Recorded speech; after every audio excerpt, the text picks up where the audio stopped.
கிறிஸ்து இயேசுவுக்குள் மிகவும் பிரியமாக அழைக்கப்பட்டு தெரிந்து கொள்ளப்பட்டதான அன்பு சகோதர மற்றும் சகோதரிகளே,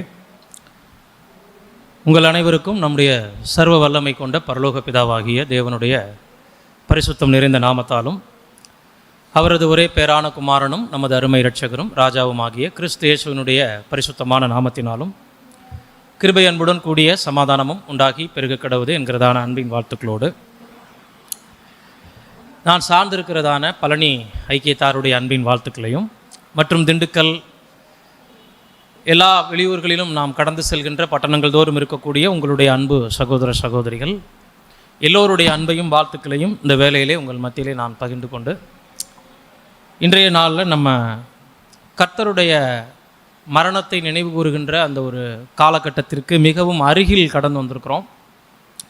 அது சம்பந்தமான பாடங்களை சில மாதங்களாக நீங்கள் தியானித்து வந்திருப்பீங்க என்பதை நாம் நம்புகிறோம்.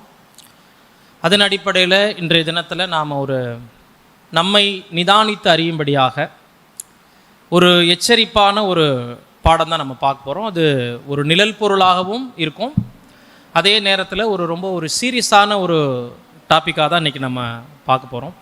பாடத்தினுடைய தலைப்பு தலைச்சன் சங்காரம். தலைச்சன் சங்காரம் என்ற ஒரு தலைப்பின் கீழாக எதை நாம் அடிப்படையாக கொண்டு இன்றைக்கி பார்க்க போகிறோம் அப்படின்னா, யாத்ராகமம் 12ஆம் அதிகாரத்தில் வசனம் 12-13 வாசிக்க கேட்போம். யாத்ராகமம் 12ஆம் அதிகாரம் 12 மற்றும் 13 வசனங்கள். அந்த ராத்திரியிலே நான் எகிப்து தேசம் எங்கும் கடந்து போய் எகிப்து தேசத்தில் உள்ள மனிதர் முதல் மிருக ஜீவன்கள் மட்டும் முதல் பேராய் இருக்கிறவைகளை எல்லாம் அதம் பண்ணி எகிப்து தேவர்கள் மேல் நீதியை செலுத்துவேன். நானே கர்த்தர். நீங்கள் இருக்கும் வீடுகளில் அந்த இரத்தம் உங்களுக்காக அடையாளமாக இருக்கும். அந்த இரத்தத்தை நான் கண்டு உங்களை கடந்து போவேன். நான் எகிப்து தேசத்தை அழிக்கும் போது அழிக்கும் வாதை உங்களுக்குள்ளே வராதிருக்கும். ஆமாம், இதுதான் இன்றைய நாளுக்குரிய நம்மளுடைய பாடத்தினுடைய ஆதார வசனம், தலைச்சன் சங்காரம். இந்த ஆதார வசனத்திற்கான விளக்கத்திற்குள்ளே நம்ம கடந்து போவதற்கு முன்னதாக இந்த யாத்ராகமம் 12ஆம் அதிகாரத்தினுடைய முழு விவரங்களை சற்று சுருக்கமாக நம்ம பார்த்துடலாம். பேசிக் லெசனில் கர்த்தருடைய பஸ்கா நமக்கான ஒரு தலைப்பு, ஒரு பாடமாக நம்ம பார்த்துருக்கோம் ராப்போஜனம் பற்றி. அதில் யாத்ராகமம் 12ஆம் அதிகாரம் நமக்கு என்ன ஆகிட்ருக்கோம், கண்டிப்பாக இடம்பெற்றிருக்கோம். அதனுடைய மையக்கருத்து சுருக்கமான விஷயங்களை நம்ம பார்க்கும்போது, நீசான் 14ஆம் தேதி ஒவ்வொரு வீட்டிற்கும் ஒவ்வொரு ஆடு அடிக்கப்படணும். அந்த ஆடு 10ஆம் தேதியே என்ன பண்ணப்பட்டிருக்கணும், தேர்வு செய்யப்பட்டு 4 நாட்கள் வளர்க்கப்பட்டு 14ஆம் தேதி சாயங்காலத்தில் அது கொல்லப்படணும். அந்த ஆட்டினுடைய இறைச்சி தண்ணீரில் அவிக்கப்பட்டதாகவோ அல்லது பச்சையாகவோ சாப்பிடக்கூடாது. நெருப்பில் நல்லா ஹீட் பண்ணி அதில் அதை சுட்டு தான் என்ன பண்ணணும், சாப்பிடணும். இந்த ஆடு ஒரு வயதுள்ள ஆடாக இருக்கணும், ஆணாக இருக்கணும். அது வெள்ளாடோ செம்மறியாடோ எதில் வேணாலும் என்ன பண்ணிக்கலாம், தெரிந்து கொள்ளலாம். ஒரு வீட்டில் ஒரு ஆட்டினுடைய அந்த மாംசத்தை சாப்பிட்றதுக்கு போதிய அளவுக்கு மெம்பர்ஸ் இல்லைன்னா அண்டை வீட்டுக்காரங்களையும் என்ன பண்ணிக்கலாம், ஜாயின் பண்ணிக்கலாம். அந்த ஆட்டினுடைய இறைச்சியோடு சேர்த்து புளிப்பில்லாத அப்பம், கசப்பான கீரை ஆகிய 2 சைடிஷும் தேவன் கொடுக்குறார். வெறும் இறைச்சியை மட்டுமே புளிப்பு உரப்பு எந்த விதமான மசாலா ஐட்டமும் இல்லாமல் எவ்வளோ சாப்பிட முடியும்? அதே நேரத்தில் அப்பம் சாப்பிட்டா அதில் என்ன இருக்குது, அதுலேயும் புளிப்பு இல்லை, உப்பு இல்லை. அதுவும் எப்படி தான் இருக்கும், ஒரு சுமாரான ஒரு டேஸ்ட்டு தான்.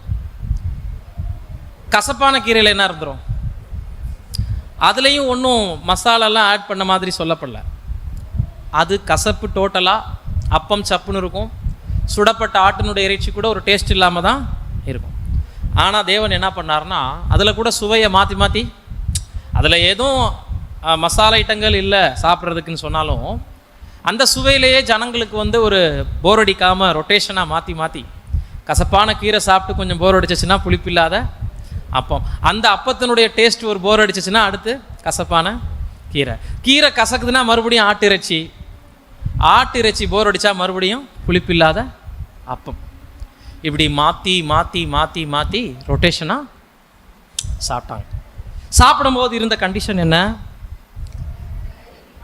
கையில் தடி வச்சுருக்கணும், அரைக்கச்சை கட்டியிருக்கணும், இடுப்பில் பாதரட்சை தொடுத்துருக்கணும், ஒரு பிரயாணத்துக்கு ஆயத்தமாகிற மாதிரி தீவிரமாய் புசிக்கணும், விறுவிறுன்னு சாப்பிடணும். ஒன்றையும் விடியற் காலம் மட்டும் என்ன ஆகக்கூடாது, மீதம் வைக்கக்கூடாது. அப்படி மீதமான என்ன செய்யணும்? காலையில் நெருப்பில் சுட்டரிச்சணும். இதெல்லாம் நம்ம பேசிக்கில் கேட்ட விஷயம். ஆனால் முக்கியமாக இன்னொரு கண்டிஷன் இருக்குது. அது என்னங்க? ஆதார வசனத்தில் என்ன படித்தோம்? அந்த வீடுகளில் நிலைக்கால்கள்லையும் மேல் சட்டத்திலையும் அடிக்கப்பட்ட அந்த ஆடினுடைய இரத்தம் தெளிக்கப்படணும் மீன்ஸ் பெயிண்ட் அடிக்கிற மாதிரி அடிச்சிருக்கணும். ஈசோப்பு செடி இருக்கு இல்லைங்களா, அந்த செடியில் இரத்தத்தை நினைத்து அந்த மேல் சட்டங்கள்லையும் நிலைக்கால்கள்லையும் அந்த மரம் தெரியாத அளவுக்கு பெயிண்ட் மாதிரி பூசிடுவாங்க. அப்போ பார்க்கறது எப்படி இருக்கும்? சிகப்பு பெயிண்ட் அடித்த மாதிரி இருக்கும். அது மாத்திரமில்லை, வீட்டுக்குள்ளேயே இருந்து இந்த பஸ்காவை ஆசரிக்கணும், வெளியில் வரக்கூடாது. வெளியில் வந்தால் குறிப்பாக ஆபத்து யாருக்குன்னு ஆதார வசனத்தில் படிக்கிறோம். ஏன்னா அன்று ராத்திரி எகிப்தில் உள்ள சகல தலைச்சன்களும் சங்கரிக்கப்படுறாங்க. அரண்மனையிலிருந்து சாதாரண குடிமக்கள் வீடு வரைக்கும் எகிப்தில் உள்ள எல்லா தலைச்சன் பிள்ளைகளும், ஆடு மாடுகள் மிருக ஜீவன்கள் வரைக்கும் சங்காரம் நடக்கும். இப்போ இந்த இரத்தம் நிலைக்கால்கள்லையும் மேல் சட்டத்திலையும் பூசப்படுவதற்கான காரணம் என்னன்னா, இதுதான் இஸ்ரேல் ஜனங்களுடைய வீடு அப்படிங்கிறதுக்கான அடையாளம், எவிடன்ஸ். இப்போ சங்கார தூதன் அந்த வழியாக கிராஸ் பண்ணி போகும்போது எகிப்தில் எவ்வளோ வீடுகள், எகிப்தியருடைய வீடுகள் எத்தனை, இஸ்ரேல் ஜனங்களுடைய வீடுகள் எத்தனை அப்படின்ற காரியத்தை ஐடென்டி எதை வச்சு தான் பண்ணுவார்? இப்போ ரத்தம். நிலைக்கால்கள்லையும் மேல் சட்டத்திலையும் ரத்தம் பூசப்பட்டிருந்துச்சுன்னா உள்ள பஸ்காவை என்ன பண்ணிட்டு இருக்காங்க? ஆசரித்து கொண்டு இருக்கிறாங்க. உள்ளே இருக்கிறவங்க இஸ்ரேல் ஜனங்கள். இவர்களுடைய தலைப்பிள்ளைகளை என்ன பண்ணக்கூடாது? சங்காரம் பண்ணக்கூடாது. ஒருவேளை நிலைக்கால்களில் ரத்தம் இல்லைன்னு சொல்லும்போது அது இஸ்ரேல் ஜனங்களுடைய வீடு இல்லை, கண்டிப்பாக அந்த வீட்டில் இருக்கக்கூடிய மூத்த பசங்களை கொல்லணும். எப்படி கொலை செய்தார் சங்காரதூதன் அப்படின்னா, வாதையை அனுமதித்து. ஏதோ ஒரு வாதை என்ன இருக்குது, கடந்து போயிருக்கு. இந்த வாதைக்கு பேர் தான் எளிமையாக நம்ம சொல்கிறோம் தலைச்சன் சங்காரம். இதுதான் கடைசி வாதையும் கூட. பார்வோனுடைய இருதய கடினம் 9 வாதைகளில் என்ன ஆகலை, சேஞ்ச் ஆகவே இல்லை. எனவே ரொம்ப சீரியஸான ஒரு பனிஷ்மெண்ட்டாக, மறக்க முடியாத ஒரு அனுபவமாக தேவன் கொடுத்துட்ட கடைசி ஒரு பயங்கரமான ஒரு பனிஷ்மெண்ட் தான் தலைச்சன் சங்காரம். அப்போது பஸ்கா ஆசரிப்பு விஷயத்தில் நிறைய விஷயங்களை நம்ம கவனிச்சிருப்போம். புளிப்பில்லாத அப்பம் ஆண்டவராக இயேசு கிறிஸ்துவுடைய ரான்சம், அவருடைய பரிசுத்தமான சரீரம் நமக்காக எப்படி பலியிடப்பட்டது என்பதை நமக்கு காண்பிக்கிறது. கசப்பான கீரை நம்மளுடைய லைஃப்பில் கர்த்தர் மாதிரியே பாடுகளும் உபத்திரவங்களும் கசப்பான அனுபவங்களாக கடந்து வரும். அவரை ஏற்றுக்கொண்டு அவரை ஃபாலோ பண்ணா சரி. நமக்கான உபத்திரவம் எப்படி இருக்கும்னா, ஆட்டினுடைய இறைச்சி நெருப்பில் சுட்ட மாதிரி பாடுகள் உபத்திரவங்கள் மரண பரியந்த நமக்கு தொடர்ந்து கொண்டு தான் இருக்கும். நாம் என்ன செய்யக்கூடாது, இதை குறித்து முறுமுறுக்கக்கூடாது. இந்த 3 அடையாளங்களும் அப்பத்தை கர்த்தர் இயேசு நமக்காக மீட்கும் பொருள் எப்படி கொடுத்தார் அப்படிங்கிறத நம்ம விசுவாசிக்கிறதை காட்டுது அப்பம். ஆட்டினுடைய இறைச்சி விசுவாசிக்கிறதோடு மாத்திரம் இல்லாமல் அந்த பாடுகள் உபத்திரவங்களில் நாமளும் பங்கெடுக்கிறோம். கசப்பான கீரை அந்த பங்கெடுத்தல் எப்படி இருக்கணும்னா, எப்படிப்பட்ட கசப்பான அனுபவங்கள் வந்தாலும் பின்மாறக்கூடாது என்பதை காட்டுது. கச்சை சத்தியத்தில் நிலை கொண்டிருந்து சாப்பிடணும். பாதரட்சை எந்த நேரமும் ஆயத்தத்தோடு இருக்கணும், சமாதானத்தோடு இருக்கணும், சுவிசேஷத்தை அறிவிக்க ஆயத்தமாக இருக்கணும். வீடு விசுவாச வீட்டை குறிக்குது இல்லைங்களா? இப்படி எல்லாத்துக்குமே அடிப்படை அர்த்தம் இருக்குது. தடி தேவனுடைய வார்த்தை வாக்குத்தத்தங்கள், முது கோலும் முது தடியும் என்னை தேற்றும். தீவிரமாய் புசித்தல் ஜாக்கிரதை உணர்வை குறிக்குது. இந்த அழைப்பு ரொம்ப ரொம்ப கடினமானது. அஜாக்கிரதையோடு இருக்கக்கூடாது, ஜாக்கிரதையோடு என்ன பண்ணணும், புசிக்கணும் என்பதை நமக்கு காண்பி. இதெல்லாம் பேசிக்காக ஃபாலோ கிளாஸில் நம்ம கேட்டுட்ட விஷயங்கள். இப்போது இந்த பாடத்தில் வீட்டுக்குள்ளே இருக்கிறது என்ன, வீட்டை விட்டு வெளியே வந்தால் மரணம் வருது, அது ஏன், தலைச்சன்கள் யார், நிலைக்கால்கள்லையும் மேல் சட்டத்திலையும் இரத்தம் தெளிக்கப்படுவது என்ன, தலைச்சன் சங்காரத்தில் நமக்கு என்ன பாடம், இஸ்ரேல் ஜனங்கள் அடுத்து செங்கடலை கடந்து வந்தாங்க, அதில் நமக்கு என்ன பாடம், ஏன் பாஸ் ஓவர் அப்படின்னு சொல்கிறோம் தெரியுங்களா? கடந்து போகுதல். என்ன கடந்து போகுதல், எதையெல்லாம் கடந்து போகுதல்னு சொல்லலாம்? மாடு ஆடா? லிட்டரலாக கேட்குறேன், நீங்கள் ஸ்பிரிச்சுவல் மீனிங்லாம் போக வேண்டாம். அங்கே 2 கடந்து போகுதல் நடந்தது. ஒன்று, எகிப்தின் தலைச்சன்கள் சங்கரிக்கப்படும் போது இஸ்ரேலர்களுடைய தலைச்சன் பிள்ளைகள் மீது மரணம் கடந்து போனது. அந்த வீட்டுக்கு மரணம் வரல. 2, செங்கடல்ல பார்வோனுடைய சேனைகளை தேவன் அழிக்கும் போது இஸ்ரேல் ஜனங்கள் செங்கடலை கடந்து போனாங்க. இதான் 2 கடந்து போகுதல். புரியுதுங்களா? ஒரு கடந்து போகுதலின் போது இஸ்ரேல் ஜனங்களுடைய தலைப்பிள்ளைகள் பாதுகாக்கப்படுறாங்க. 2வது கடந்து போகுதலின் போது முழு இஸ்ரேலர்களும் பாதுகாக்கப்படுறாங்க. புரியுதுங்களா? அப்போ இது எதற்கு அடையாளமாக இருக்கு அப்படின்னு சொல்லி நம்ம பார்க்கும்போது, முதல் கடந்து போகுதல் பெரிதான ரட்சிப்புக்கு நிழலாக இருக்கு. பெரிதான ரட்சிப்புனா எதை பற்றினது? திருச்சபை 144,000 பேரை பற்றின காரியங்களுக்கு அது அடையாளமாக இருக்கு. சரிங்களா? முழு இஸ்ரேல் ஜனங்களும் கடந்து போனது உலக ரட்சிப்பு. அல்லது 1000 ஆண்டு அரசாட்சியின் போது கண்ணுக்கு தெரிகிற ராஜ்யத்தில் முழு மனுக்குலமும் மரணத்தை கடந்து ஜீவனுக்குள்ளே போகிறதை நிழலாக காட்டுது. இப்போ இரவு சுவிசேஷ யுகம். இரவில் யார் மாத்திரம் சேவ் பண்ணப்படுறாங்க? தலைச்சன்கள். சபையினுடைய ரட்சிப்பை தலைப்பிள்ளைகள் காட்டுறாங்க. ஆனால் நல்ல ஒரு அருமையான விஷயம் கவனிச்சு பார்த்தீங்கன்னா, 2வது நாள் பொழுது விடிஞ்ச பின்னாடி முழு இஸ்ரேல் ஜனங்களை வழி நடத்துறது யார் தெரியுங்களா? இரவில் பாதுகாக்கப்பட்ட தலைப்பிள்ளைங்க. நைட்டு காப்பாற்றப்பட்டாங்க இல்லைங்களா? அந்த பிள்ளைங்க தான் என்ன பண்ணுறாங்க? வழி நடத்துகிறாங்க. முன்னாடி அணிவகுத்து அழகாக தெய்வீக திட்டத்தை தேவன் வச்சிருக்காரு பாருங்க.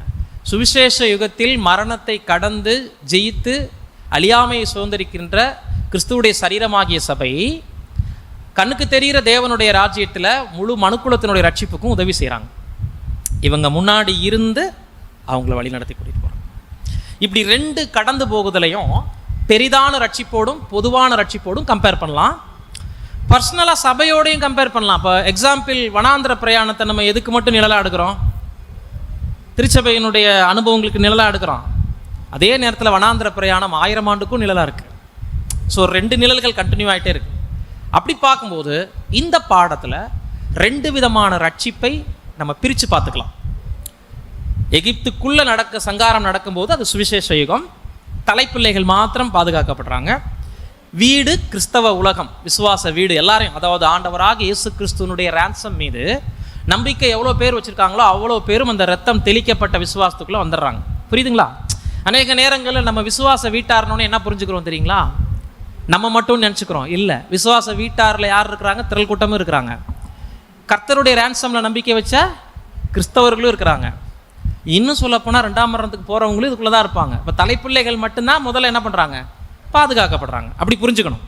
அப்போ சுவிசேஷத்தில் அநேகர் அழைக்கப்பட்டாலும் ரட்சிப்பு யாருக்கு மட்டும்தானா? 144,000 தலைப்பிள்ளைகளுக்கு மட்டும்.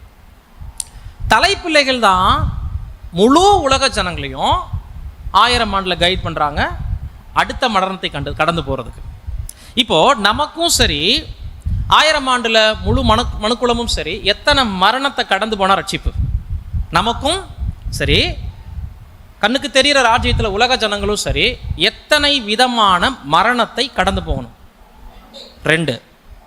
இப்போ நாம் முதல் மரணத்தை கடந்துட்டோமா? எப்போ கடந்தோம்? ஏன் ஞானஸ்தானத்துக்கு முன்னாடி கலக்கலையா? எல்லாருமே ஞானஸ்தானத்தை ஏதோ ஒரு ஓப்பனிங் டிக்கெட் மாதிரி நினச்சிக்கிறீங்க இல்லையா? அப்படி இல்லை. ஈடுபலியின் மேலே என்னைக்கு நம்பிக்கை வைக்கிறோமோ, ஆதாமுக்குள்ளான நம்மெல்லாம் என்னைக்கு பாவின்னு ஒப்புக்கொண்டோமோ, எப்போ கர்த்தர் இயேசு நமது பாவங்களை நீக்கி நம்மளை மன்னிக்கிறதுக்காக மரித்தார் என்பதை விசுவாசிக்கிறோமோ அன்னைக்கே முதலாம் மரணத்தை கடந்தாச்சு. ஞானஸ்தானத்தை எடுக்கிற அன்னைக்கெல்லாம் கிடையாது. அது நம்மளுடைய ஒரு அடையாளத்துக்காக வேணால் சொல்லிக்கலாம். ஞானஸ்நானம்ன்றது அர்ப்பணிப்பு. அது 2வது. பலியினால் நம்ம செய்கிற உடன்படிக்கை. அது அப்படி தான் சொல்லணும். அர்ப்பணிப்போடு நம்ம நீதிமானாக்கப்படுறதில் கன்ஃபியூஸ் பண்ணிக்கக்கூடாது. நம்ம எப்போ கிறிஸ்துவை விசுவாசிக்கிறோமோ, என்னுடைய பாவத்திற்காக அவர் மரித்தார் என்பதை பிலீவ் பண்ணுறோமோ, நம்மெல்லாம் ஆதாமுக்குள்ளே வந்த ஒரு குற்றவாளிங்கிறத ஏற்றுக்கொள்கிறோமோ, அந்த நேரத்தில் விசுவாசத்தினாலே நீதிமானாக்கப்படுறோம். புரியுதுங்களா? அங்கே ஒரு மரணம் நம்ம மேலே கடந்து போயிடுச்சு. அந்த மரணம் பொதுப்படையான மரணம். அந்த மரணத்தில் பர்சனலாக கணக்கு இருக்கா? நமக்கு கேட்குற கேள்வி உங்களுக்கு புரியுதுங்களா? இந்த மரணத்தில் நம்மக்கிட்ட தேவன் அக்கௌண்ட்ஸ் கேட்டாரா? பர்சனலாக நீ என்ன பண்ண, சின்ன வயது முதல் இப்போ வரைக்கும் என்னென்ன பாவமெல்லாம் பண்ண, நோட் எடுத்துகிட்டு வா, அதெல்லாம் கணக்கு சொன்னால் தான் உனக்கு நான் இப்போ மன்னிப்பேன் அப்படி கேட்டாரா? இல்லை. அப்போ இந்த மரணம் எதுக்குள்ளே இன்க்ளூட் ஆயிடுது? ஒரு மனிதனாலே பாவமும் பாவத்தினாலே மரணமும் உலகத்துக்குள் பிரவேசித்தது போல எல்லா மனிதரும் பாவம் செய்தபடியால் மரணம் எல்லோருக்குள்ளும் வந்தது போல் இதுவும் ஆயிற்று. புரியுதுங்களா? அப்போ ஒரு மனிதனால் எல்லாரும் மரணத்துக்குள்ளே போனோம். ஒருவருக்காக ஒருவர் மீட்கும் பொருள் கொடுக்கும்போது எல்லாரும் அதுக்குள்ளே வந்துடுறோம். இப்போ இதில் ஒவ்வொரு தனிப்பட்ட நபர் செய்த பாவங்களை தேவன் கணக்கு பார்க்கறது இல்லை. ஆதாமுக்கு கர்த்தர் இயேசு கொடுத்த ஈடுபலியின் மூலம் மூடி டோட்டலாக தேவன் மறைச்சிட்டார் நம்மளை. இப்படி தான் நம்மெல்லாம் தப்பிச்சுக்கிட்டோம். எப்போ? முதலாம் மரணத்திலிருந்து எஸ்கேப் ஆகிறது ரொம்ப ஈஸி. ஏன்னா தனிப்பட்ட அக்கௌண்ட்ஸ் அங்கே என்ன பண்ணாது, கேட்கப்படுறதில்லை. இப்போ மனுக்குலத்துக்கும் என்ன தான், முதல் மரணம் எப்படி கிருபையாக பாதுகாக்கப்படுவாங்கன்னா, உயிர்த்தெழுதலில் வர்றாங்கல்ல, அப்பயே என்ன ஆகிடுது, அவங்களுக்கு மன்னிப்பு கிடைச்சனால தான் உயிர்த்தெழுதலே வர்றாங்க. அது புரியுதுங்களா உங்களுக்கு? இப்போ ஒவ்வொரு மனுஷனும் ஆதாமுக்குள்ளே மறிக்கிற ஒரு காலகட்டம் இருக்கிறது மாதிரி உயிர்த்தெழுப்பப்பட ஒரு காலகட்டம் கண்டிப்பாக இருக்குது. இப்போது ரெசரெக்ஷனில் வர்றாங்கன்னு சொன்னாலே அவங்க என்ன வாங்கிட்டு தான் வர்றாங்க? மன்னிப்பு. ஆதாமுக்குள்ளான சந்ததிகள் மீது தேவன் வைத்திருந்த அந்த நீதியை எடுத்து, அந்த நீதியை சமன் செஞ்சுட்டு தண்டனையை ரிமூவ் பண்ணனால தான் மனுக்குலத்தில் அவனவன் தன் வரிசையில் என்ன பண்ண முடியும், உயிர்ப்பிக்கவே பட முடியும். இப்போ அது கிரேஸு. ஆனால் உயிர்த்தெழுந்து வந்த பின்னாடி ஒவ்வொருவருக்கும் எத்தனை வருஷம் கொடுக்கப்படுது? 100 வருஷம். எவ்வளோ காலகட்டம் சத்தியம் போதிக்கப்படுது? 100 வருஷம். அப்போ எவ்வளோ கீழ்ப்படுதல் எதிர்பார்ப்பார் தேவன் அப்படின்னா, எவ்வளோ சத்தியம் கொடுக்கப்படுதோ அவ்வளோக்கு கீழ்ப்படுதல் இருக்கும். இப்போ உயிர்த்தெழுதலில் வந்த பிறகு இனிமேல் அவங்க வார்த்தைகள்லையோ கிரியைகள்லையோ நடத்தைகள்லையோ மனதளவிலோ எந்த பாவம் செஞ்சாலும் இது ஆதாமுடைய கணக்கில் போகாது. ஆதாம் அதுக்கெல்லாம் என்ன பண்ண மாட்டார், பொறுப்பேற்க மாட்டார். அல்லது ஆதாம் சார்பாக கிறிஸ்து என்ன பண்ண மாட்டார், பொறுப்பேற்க மாட்டார். சொந்த பாவம் தொடரும். புரியுதுங்களா? மீட்கப்பட்டாலும் பார்வோனுடைய சேனை தொடர்ந்துச்சா இல்லைங்களா? அந்த மாதிரி பார்வோன் யார்? இப்போ நமக்கும் சரி ராஜ்யத்தில் மனுக்குலத்துக்கும் சரி பார்வோன் தான் சாத்தானை அடையாளமாக அங்கே காண்பிக்கிறார். புரியுதுங்களா? பார்வோனுடைய சேனைகள் ஜீவனை சுதந்தரிப்பதற்கு தடையாக இருக்கக்கூடிய சாத்தானுடைய ஏஜெண்டுகள். இப்போ இந்த உலகத்தில் நம்ம ரட்சிப்பை அடைவதற்கு யாரெல்லாம் தடை உண்டு பண்ணுறாங்களோ அவங்கெல்லாம் யார் தான்? பார்வோனுடைய சேனை. எல்லாரையும் சாத்தான்னு சொல்கிறீங்களே சிஸ்டர், மனசாட்சியே இல்லாமல். பாவம், சத்தியம் தெரியாத ஆளு, அவங்கள பூரா பற்றியும் சாத்தான் திட்டக்கூடாதுல்ல. சாத்தான் இருக்கிறாரு, அவரோட துரைத்தனங்களும் அதிகாரங்களும் அந்தகார லோகாதிபதிகள்னு படிக்கிறோம். அப்போ விழுந்து போன தூதர்களும் அதில் இருக்காங்க சாத்தானோட. இப்போ நமக்கு வீட்டில் பக்கத்து வீட்டில் கூட சத்தியம் தெரியாதவங்க இருப்பாங்க. ஒயின் ஷாப் நடத்துகிறவர் இருப்பார், சினிமா தேட்டருக்காரர் இருப்பார், எல்லா டைப் ஜனங்களும் இருக்காங்க. இப்போ இவங்க பூரா பற்றியும் சாத்தான்னு சொல்லிட முடியுமா? ஆனால் சாத்தானுடைய ஏஜென்சி. புது சிருஷ்டியுடைய விரோதிகள் எடுத்து 6வது வால்யூமில் 16வது அத்தியாயம் படித்து பார்த்தீங்கன்னா எவ்வளோ விரோதிகள் நமக்கு இருக்கிறாங்கன்னா, சத்தியத்தை அறிகிற அறிவுக்கு எதிராக எழும்பி வரக்கூடிய எந்த திசைகளிலும் நமக்கு சாத்தானுடைய கருவிகள் தான். அதான் அந்தகார லோகாதிபதிகள், வான மண்டலங்களில் உள்ள பொல்லாத ஆவிகளின் சேனைகள், துரைத்தனங்கள், அதிகாரங்கள். நிறையா பிரின்சிபிலிட்டிஸ் இருக்குது, நிறைய ஃபீல்டு இருக்குன்றார். இதெல்லாம் ஜெயிச்சா தான் ரட்சிப்பு நமக்கு. அப்போ ராஜ்யத்தில் ஈஸியாக தப்பிச்சிருவாங்களா அவங்க அப்படின்னு கேட்டால், அங்கேயும் கட்ட அவிழ்த்துடுறாரு பாருங்க. கடைசியில் 100 வருஷம் கொடுக்கப்பட்டு ஆக்ட் பண்ணிகிட்டே வருவாங்களாம் திருந்திட்ட மாதிரியே. இப்போ நம்மளில் எவ்வளோ பேர் ஆக்ட் பண்ணுறோம், உண்மையிலேயே நம்ம ரட்சிப்படைஞ்சிட்ட மாதிரி, சத்தியம் உள்ளே இருக்கிற மாதிரி, ஒரு சபை வாய்ப்புக்கு போகிற மாதிரியே எவ்வளோ பேர் ஆக்ட் பண்ணுறாங்களோ. ஆனால் உலகத்துக்குள்ளே என்னென்ன பண்ணுறோம். அந்த மாதிரி ராஜ்யத்திலையும் பாவம் செய்ய முடியாது, சாத்தான் கட்டி போட்டிருக்க வரைக்கும். லாஸ்ட் மினிட்ல இவங்கெல்லாம் யாருன்னு கண்டுபிடிக்கிறதுக்கு தேவன் கட்டவிழ்த்து விடுவார்ல, அப்போ என்ன ஆயிரும், மறுபடியும் இவங்க உண்மையிலேயே திருந்தினாங்களா, ஆக்ட் பண்ணிட்டு வந்தாங்களான்னு அங்கேயும் சாத்தானோட சில ஏஜெண்டுகள் புதிதாய் சேருவாங்க. அதனால தான் 2ஆம் மரணத்தை பொறுத்த வரைக்கும் நம்ம என்ன பார்க்குறோம் பாருங்க, படிங்க வசனம். மத்தேயு 25:41. அப்பொழுது இடது பக்கத்தில் நிற்பவர்களை பார்த்து அவர், சபிக்கப்பட்டவர்களே, என்னை விட்டு பிசாசுக்காகவும் அவன் தூதர்களுக்காகவும் ஆயத்தம் பண்ணப்பட்டிருக்கிற நித்திய அக்கினியிலே போங்கள். 2ஆம் மரணம் யாருக்கு?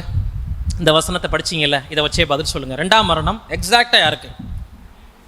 பிசாசுக்காகவும் அவனுடைய தூதர்களுக்காகவும். தெய்வீக திட்டத்துக்கு கீழ்ப்படியாத ஃபாலன் ஏஞ்சல்ஸுக்கும் தெய்வீக திட்டத்திற்கு கம்ப்ளீட்டாக எதிர்த்து நிற்கின்ற சாத்தானுக்கும் தான் 2ஆம் மரணத்தையே தேவன் என்ன பண்ணார்? ஏற்படுத்தினார். இப்போ இவங்களோட சேர்றவங்களையும் என்ன பண்ணிடுறாரு? அப்போ இதுலேருந்து நமக்கு என்ன தெரியுது? கீழ்ப்படியாமை அப்படின்ற நபர்களுக்காகவே 2ஆம் மரணத்தை தேவன் வச்சிருக்கிறாரு. ஆனால் யாரை மைண்டில் வச்சு வைக்கலைன்னா, மனுக்குலத்தை மைண்டில் வச்சு தேவன் வைக்கல. சாத்தானுக்காகவும் அவனுடைய தூதர்களுக்காகவும் ஆயத்தம் பண்ணப்பட்ட நித்திய அக்னி, நீங்களும் அவனோட சேர்ந்தா போயிருங்கிறார். வேற ஒன்றும் இல்லை. புரியுதுங்களா?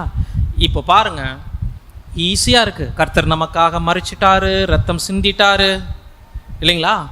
நம்ம மீட்கப்பட்டோம், நமக்காக பரிந்து பேசுகிறாருன்னு சென்டிமெண்ட்டாக சொல்லும் போதெல்லாம் ரொம்ப சந்தோஷமாக இருக்குது.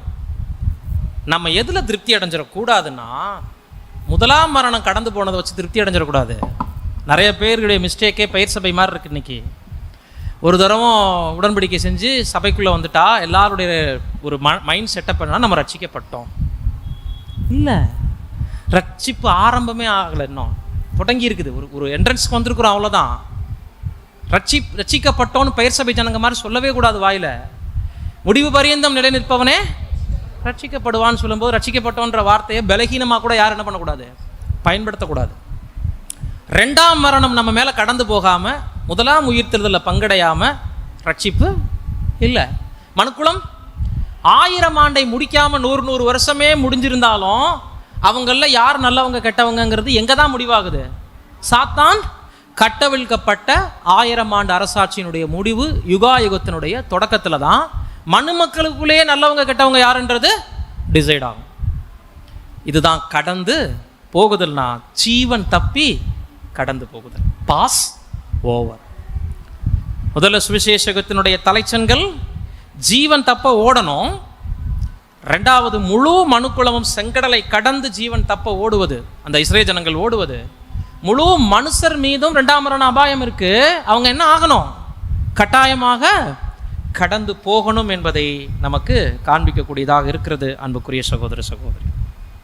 அப்போ தலைச்சன் பிள்ளைகள் தான் மறாத நாள் இஸ்ரேல் ஜனங்களை முழுக்க வழிநடத்தினது போல 1000 ஆண்டு முழுமைக்கும் யார் தான் கைட் பண்ண போகிறோம்? படிக்கலாம் வசன பகுதி, வெளிப்படுத்தின விசேஷம் 20:6. 1ஆம் உயிர்த்தெழுதலுக்கு பங்குள்ளவன் பாக்கியவானும் பரிசுத்தவானுமாய் இருக்கிறான். இவர்கள் மேல் 2ஆம் மரணத்திற்கு அதிகாரம் இல்லை. இவர்கள் தேவனுக்கும் கிறிஸ்துவுக்கும் முன்பாக ஆசாரியராய் இருந்து அவரோட கூட 1000 வருஷம் அரசாளுவார்கள். ஆமாம், ஏன்னா இவங்க 1ஆம் உயிர்த்தெழுதலுக்கு பங்குள்ளவங்களா மாறிட்டாங்க. இப்போ இவங்க மேலே என்ன இல்லை? 2ஆம் மரணமா? 2ஆம் மரணத்திற்கு அதிகாரம் இல்லை. இவ்வளோ கஷ்டப்பட்டு கடைசியில் அவங்களுக்கு 2ஆம் மரணம்னு சொல்கிறீங்களே. 1ஆம் உயிர்த்தெழுதலுக்கு பங்குள்ளவர்கள் ஆயிட்டாங்க, பாக்கியவான்கள் ஆயிட்டாங்க. இவங்களுக்கு இனிமேல் 2ஆம் மரணத்தின் மீது என்ன இல்லை? அதிகாரம். 2ஆம் மரணத்திற்கு இவங்க மீது அதிகாரம் இல்லை. சரிங்களா? கடந்து போயிடுச்சு. இவங்க தான் இப்போ யார்? 1ஆம் உயிர்த்தெழுதல்னு சொன்னாலே அடுத்து 3 உயிர்த்தெழுதல் இருக்கு இல்லைங்களா? திரள் கூட்டம், முற்பிதாக்கள், மனுக்குலம். 2ஆக பிரித்தா பொதுவான ரட்சிப்பு, பெரிதான ரட்சிப்பு, அப்படி பிரிச்சிடலாம். சரிங்களா? இப்போ 1ஆம் உயிர்த்தெழுதல் என்பது தலைச்சன் பிள்ளைகளுடைய உயிர்த்தெழுதல். எக்ஸாக்டாக அதே வார்த்தையை நம்ம படிக்கிறோம். எபிரேயர் 12:23 வாசிக்க கேட்போம். பரலோகத்தில் பேரெழுதி இருக்கிற முதல் பேரானவர்களிடத்திற்கும் யாவருக்கும் நியாயாதிபதியாகிய தேவனிடத்திற்கும் பூர்ணராக்கப்பட்ட நீதிமான்களுடைய ஆவிகளிடத்திற்கும். பரலோகத்தில் பேர் எழுதியிருக்கிற முதற் பேரானவர்கள்னா என்ன? ஜென்ரலா, அதாவது நீங்கள் வசனத்துக்கு அர்த்தம் சொல்ல வேண்டாம், அதான் சொன்னேன், சபை வசனத்துக்கெலாம் விளக்கம் சொல்ல வேண்டாம். முதற் பேரானவர்கள்ங்கிற பொதுவான இந்த வார்த்தைக்கு யதார்த்தமான அர்த்தம் என்ன? தலைச்சன் பிள்ளைகள், பிறக்கிற பிள்ளைங்க, வீட்டுக்கு மூத்த பிள்ளைங்களை தான் முதற் பேரானவர்கள். எகிப்தில் யாரை வதம் பண்ணார்? தங்காரதூதன். எகிப்தின் முதற் பேரானவைகளை எல்லாம், மிருகங்கள் முதல் மனுஷர்கள் வரைக்கும் எகிப்தின் முதற் பேரானவைகளை எல்லாம் நான் சங்கரிப்பேன். அங்கே சொன்னது நமக்கு இங்கே சேம் வார்த்தை வருது. பரலோகத்தில் பேர் எழுதியிருக்கிற முதற் பேரானவர்கள் ரெண்டாம் மரணத்தை ஜெயிச்சதுனால தான் முதலாம் உயிர்த்தெழுதலில் பங்கெடுத்து மனுக்குலத்தை கைட் பண்ண போகிறாங்க 1000 ஆண்டில். நெக்ஸ்ட் அதே மாதிரி நம்ம படிக்கும்போது யாக்கோபு 1:18, அவர் சித்தம் கொண்டு தம்முடைய சிருஷ்டிகளில் நாம் முதல் பலன்கள் ஆவதற்கு நம்மை சத்திய வசனத்தினாலே ஜனிப்பித்தார். என்ன அது முதற் பலன்கள்? இப்போ முதற் பேரானவர்கள்ங்கிற வார்த்தையும் முதற் பலன் அப்படிங்கிறதும் நமக்கு எதை கற்றுக் கொடுக்குது? முதற் பலன்கள்னு எதில் சொல்லுவோம்? அறுவடையில். ஒரு பழங்களை ஒரு மரத்திலிருந்து நம்ம ஹார்வெஸ்ட் பண்ணும்போது, பயிர்களை அதனுடைய செடிகளிலிருந்து நம்ம ஹார்வெஸ்ட் பண்ணும்போது அதுக்கு பேர் என்ன சொல்கிறோம்? முதற் பலன். அதாவது முதல்ல நமக்கு கிடைச்சிருக்கக்கூடிய ஒரு லாபம், ஒரு நன்மை. இப்படி சபை வாய்ப்புக்கு மகிமை அடைய இருக்கின்ற பரிசுத்தவான்களுக்கு எவ்வளோ அடைமொழி வார்த்தைகள் இருக்குது. முதற் பேரானவர்கள், முதற் பலன்கள், தலையீற்று, முதலாம் உயிர்த்தெழுதலில் பங்கெடுப்பவர்கள், தலைச்சன்கள். இது எல்லாமே அந்த தலைப்பிள்ளைகள்ங்கிற மாதிரி வார்த்தை எல்லாமே யாருக்கு மட்டும்தான் சொந்தம்? முதலாம் உயிர்த்தெழுதலில் பங்கடைய இருக்கின்ற உண்மை பரிசுத்தவான்கள். அநேகர் என்ன பண்ணிட்டாங்க? பிரவேசிச்சிட்டாங்க. அநேகர் பிரவேசிக்கிறது இன்னும் சில நாட்களே இருக்குதுன்னு சொல்லலாம். மாதங்கள் வருடங்கள்லாம் சொல்கிறதுக்கெலாம் இனிமேல்லாம் அதிகப்படியான கால அவகாசங்கள்லாம் இல்லை. பூமியில் எஞ்சிய பாத அங்கங்கள் எவ்வளோ மெம்பர்ஸ் தேவைப்படுறாங்களோ அவங்க சீக்கிரத்தில் மகிமையில் இருக்கக்கூடிய பரிசுத்தவான்களோட இன்னும் கொஞ்ச நாளில் என்ன பண்ணிடுவாங்க? கூட்டி சேர்க்கப்படுவாங்க. இப்போ அன்பான சகோதர சகோதரிகளே, 2 விதமான ரட்சிப்பை நாம் இந்த நிழலில் பார்த்த பிறகு தலைச்சன் சங்காரம் தான் இன்னைக்கு நமக்கு தேவையான எச்சரிப்பு இல்லைங்களா? மனுக்குளம் செங்கடலை கடந்து போகிறது நமக்கு இப்போ அவசியம் இல்லை. எப்போ அவசியம்? நம்ம ரட்சிப்பு நிறைவேறின பிறகு அவங்களை ஆசீர்வதித்து வழிநடத்தக்கூடிய ஜாப் ஒருவேளை நமக்கு கிடைச்சா அப்போ நமக்கு அந்த கவலை முக்கியம். இப்போது நமது ரட்சிப்பை குறித்ததான பெரிதான கவலை தான் நமக்கு அதிகம் தேவை. அப்படின்னா நாம் பஸ்காவை நேர்த்தியாக இந்த காலகட்டங்களில் ஆசரிக்கிறோமா? அப்படின்னா வரப்போகிற பண்டிகை பற்றி நான் சொல்லலை. கர்த்தரோடு நெருங்கிய பலியின் வாழ்க்கையில் நமக்கு காணப்படக்கூடிய உறவு எப்படி இருக்குது? உடன்படிக்கை செய்த பிறகு நம்மளுடைய ஜீவியம் வீட்டுக்குள்ளே இருக்கா? பஸ்காவை வீட்டுக்குள் இருந்து ஆசரிக்கிறோமா? சுடப்பட்ட ஆட்டினுடைய இறைச்சி கசப்பான கீரையோடும் புளிப்பில்லா அப்பத்தோடும் நம்மளுடைய போஜனம் ஆயத்தத்தோடு தீவிரமாக நாம் புசித்து கொண்டு இருக்கிறோமா? கவனம் வெளியில் இருக்கா வீட்டுக்குள்ளே இருக்கா? வெளியில் என்ன நடக்கும்னு ஒருவேளை இஸ்ரேல் ஜனங்கள் யோசிச்சாங்கன்னா என்ன ஆகும்? வெளியில் தலைச்சன் சங்காரம் எப்படி நடக்குது ஒரு எட்டு போய் பார்க்கலான்னு யோசிச்சானா இவங்களுடைய கவனம் இங்கே போயிடும். இவங்க பஸ்காவை ஆசரிக்க முடியாது. ஏன்னா நிலைக்கால்களை விட்டு வெளியில் வந்தால் இரத்தத்தினால் உண்டான பாதுகாப்பு இருக்காது. தீவிரமாய் புசிக்கணும் நம்ம முதவே பார்த்துட்டோம். அவர்களுடைய ஜாக்கிரதை ஒரு தரம்தான் நமக்கு ரட்சிப்பு. இந்த பரம அழைப்பின் காலகட்டத்துக்குள்ளே பிரவேசித்து பலியினால் உடன்படிக்கை செய்திருக்கிற யாரும் செகண்ட் சான்ஸ்குள்ளே போக முடியாது. எங்களுக்கு மனுக்குலத்தோடு மனுக்குலமாக இன்னொரு சான்ஸ் கொடுத்தா அங்கே நாங்கள் ஸ்மார்ட்டாக ஓடிடுவோமே அப்படின்னு என்ன பண்ண முடியாது, சொல்ல முடியாது. ஏன்னா கிருபையின் நாட்கள்லேயே இந்த பெரிதான ரட்சிப்பை பயன்படுத்தி கொள்ள தவறுவர்கள் நிச்சயமாக அந்த நாட்களில் கீழ்ப்படுகிறது ரொம்ப ரொம்ப, அதாவது நம்ம சொல்கிறது அதுக்கப்புறம் வரப்போகிற மகாபத்திரம் திரள் கூட்டமாகறதே கஷ்டம். அப்போ செகண்ட் சான்ஸோ தேர்ட் சான்ஸோ தேவன் என்ன பண்ணலை, வைக்கலை. ஒன்று சபையாகணும், இல்லை கசப்பான அனுபவங்களை உபத்திரவத்தோடு வாங்கி திரள் கூட்டமாகணும், இல்லைன்னா செகண்ட் டெத். இது சத்தியத்தை நன்கு புரிந்து உடன்படிக்கை செய்துட்டவங்களுக்குள்ள இந்த 3 கேட்டகரி தான் இருப்பாங்க. 4வது ஒரு வகுப்பார் இருக்காங்க நம்ம மத்தியில். அவங்க யாருன்னா சத்தியத்தை எவ்வளோ கேட்டாலும் சபைக்குள்ளே புரியாமலே வந்துட்டு புரியாமலே பேசிட்டு புரியாமலே பாஸ்வேர்டு ஆசரிச்சுட்டு புரியாமலே வந்துட்டு போயிட்டுருப்பாங்க. லாஸ்ட் வரைக்கும் ஜெனிப்பிக்கப்படாதவங்களாக இருப்பாங்க. இந்த ஜெனிப்பிக்கப்படுதல் அப்படின்னா தான் ஒரு சிருஷ்டி அவங்களுக்குள்ள உருவாகுது, பழைய சிருஷ்டி படிப்படியாக மறிக்குது. இப்போ இந்த ப்ராசஸ் இல்லைன்னா அவங்கள என்னென்ன சொல்ல முடியாது, புது சிருஷ்டின்னு சொல்ல முடியாது. அப்போ புது சிருஷ்டியாக ஜெனிப்பித்தலுக்குள்ளே வராதவங்களை நியாயம் தீர்ப்பதும் இயலாத காரியம். எனவே அந்த 4வது வகுப்பார் பொதுவான உயிர்த்தெழுதல் தான் வருவாங்கன்னு பிரதர் ரசல் சொல்கிறார். நம்ம மத்தியில் இருப்பாங்க, ஜெனிப்பிக்கப்படாதவங்களாக இருப்பாங்க, உடன்படிக்கைலாம் பண்ணிடுவாங்க. அதனால தான் இந்த ஞானஸ்தானத்தைங்கிறத திரும்ப திரும்ப ஏன் சொல்லாதீங்கன்னு நான் அநேக பாடங்களில் சொல்கிறேன் தெரியுங்களா. ஞானஸ்தானத்தை ஒரு லைசன்ஸ் மாதிரி நினச்சி பேசக்கூடாது. நம்ம ஞானஸ்தானம் எடுத்தவங்க ஜெனிப்பிக்கப்படாதவங்க கூட நம்ம மத்தியில் இருப்பாங்க. ஏதோ ஃபாலோ கிளாஸ் கேட்டுட்ட ஈடுபாடுனால சபைக்கு வந்துட்டு போயிட்டு இருப்பாங்க, அல்லது நமக்கு கிளாஸ் ஒரு சகோதரன் எடுத்துட்டாரேங்கிறதுக்காக வந்துட்டு இருப்பாங்க, இந்த சிஸ்டர் கூப்பிட்டாங்கன்னு வந்துட்டு இருப்பாங்க, அந்த பிரதர் பழக்கம் அப்படிங்கிறனால கூட உடன்படிக்கை பண்ணியிருப்பாங்க. இது தேவையே இல்லை. இந்த சுவிசேஷத்தில் உடன்படிக்கைங்கிறது புரிஞ்சு பண்ணினவங்களோட தான் கர்த்தரோட தொடர்பு இருக்கும், தேவனுடைய மேற்பார்வை அவங்க மேலே இருக்கும். புரியுதுங்களா? அப்படி நம்ம பார்க்கும்போது அன்புக்குரிய சகோதர சகோதரிகளே, இவங்க நியாய தீர்ப்பை நம்ம கூர்ந்து கவனிப்பதே இந்த காலகட்டத்தில் ஜாக்கிரதையோடு நம்ம பஸ்காவை ஆசரிக்கிறது. அதில் கவனமாக இன்றைய நாளில் நம்ம கவனிக்கப்பட வேண்டிய விஷயம், முதலாவது வீட்டுக்குள்ளே நம்ம இருந்து புசிக்கிறது. இரத்தம் நிலைக்கால்களையும் மேல் சட்டத்திலையும் தெளிக்கப்படுவதை குறித்து படிக்கலாம். வசன பகுதி எபேசியர் 2ஆம் அதிகாரம் 13ஆம் வசனம், முதலாவது வாசிங்க. முன்னே தூரமாக இருந்த நீங்கள் இப்பொழுது கிறிஸ்து இயேசுவுக்குள் கிறிஸ்துவின் இரத்தத்தினாலே சமீபமானீர்கள். இது திருச்சபையையும் திருச்சபைக்குள் யூதர்கள் மற்றும் புறஜாதிகள் 2 பேருக்கும் இருந்துட்ட பிரிவினையை கர்த்தர் இயேசுவினுடைய இரத்தம் எப்படி ஒப்புரவாக்குனது என்பதை பற்றின ஒரு வசனம். அவங்களுக்கு விருத்த சேதனம் இருந்தது, நமக்கு விருத்த சேதனம் நியாயப்பிரமாணம் தெரியாது, அல்லது அதை நம்மளால் ஃபாலோ பண்ண முடியாது. இது ஐஸ்வர்யவானும் ஏழை லாசரும் பாடத்தில் தரித்திர லாசரு புறஜாதியையும் ஐஸ்வர்யவான் இஸ்ரேல் ஜனங்களையும் அவங்களுடைய ஆராதனை அனைத்தும் தேவனுக்கு அவங்க எவ்வளோ செல்ல பிள்ளைகளாக இருந்தாங்கங்கிறத நமக்கு காண்பித்தது. இப்போது கர்த்தர் சிலுவையில் சிந்தின ரத்தம் தேவனோடு நம்மளை ஒப்புரவாக்குனது எந்த அளவுக்கு இருக்குங்கிறத இந்த வசனம் சொல்லுதுன்னா, பகையாக இருந்துச்சு நியாயப்பிரமாணம், அதை தள்ளி தூரமாக இருந்த நம்மளை இப்போ கிறிஸ்து இயேசுவுக்குள்ள யூதர்களையும் நம்மளை என்ன பண்ணியிருக்குது, ஒன்றாக்கி இருக்குது, சமமாக்கி இருக்குது சபை வாய்ப்புக்குள்ள. நெக்ஸ்ட் அந்த இரத்தத்தினுடைய பவர், எபிரேயர் 12:24, புது உடன்படிக்கையின் மத்தியஸ்தராகிய இயேசு கிறிஸ்துவின் இடத்திற்கும் ஆபேலினுடைய ரத்தம் பேசினதை பார்க்கிலும் நன்மையானவைகளை பேசுகிற ரத்தமாகிய தெளிக்கப்படும் ரத்தத்தின் இடத்திற்கும் வந்து சேர்ந்தீர்கள். தெளிக்கப்பட்ட ரத்தத்திற்கிட்ட என்ன பண்ணிட்டோமா, வந்து சேர்ந்துட்டோம். அந்த நிலைக்கால்களையும் மேற் சட்டத்திலையும் என்ன தெளிக்கப்பட்டிருக்கணும், ரத்தம், அல்லது பூசப்பட்டிருக்கணும். ரத்தம் என்ன பண்ணப்பட்டிருக்கணும், பூசப்பட்டிருக்கணும். இப்போ இந்த ரத்தம் பூசப்படுதல் தெளிக்கப்படுதல் எது வேணாலும் இருக்கலாம்.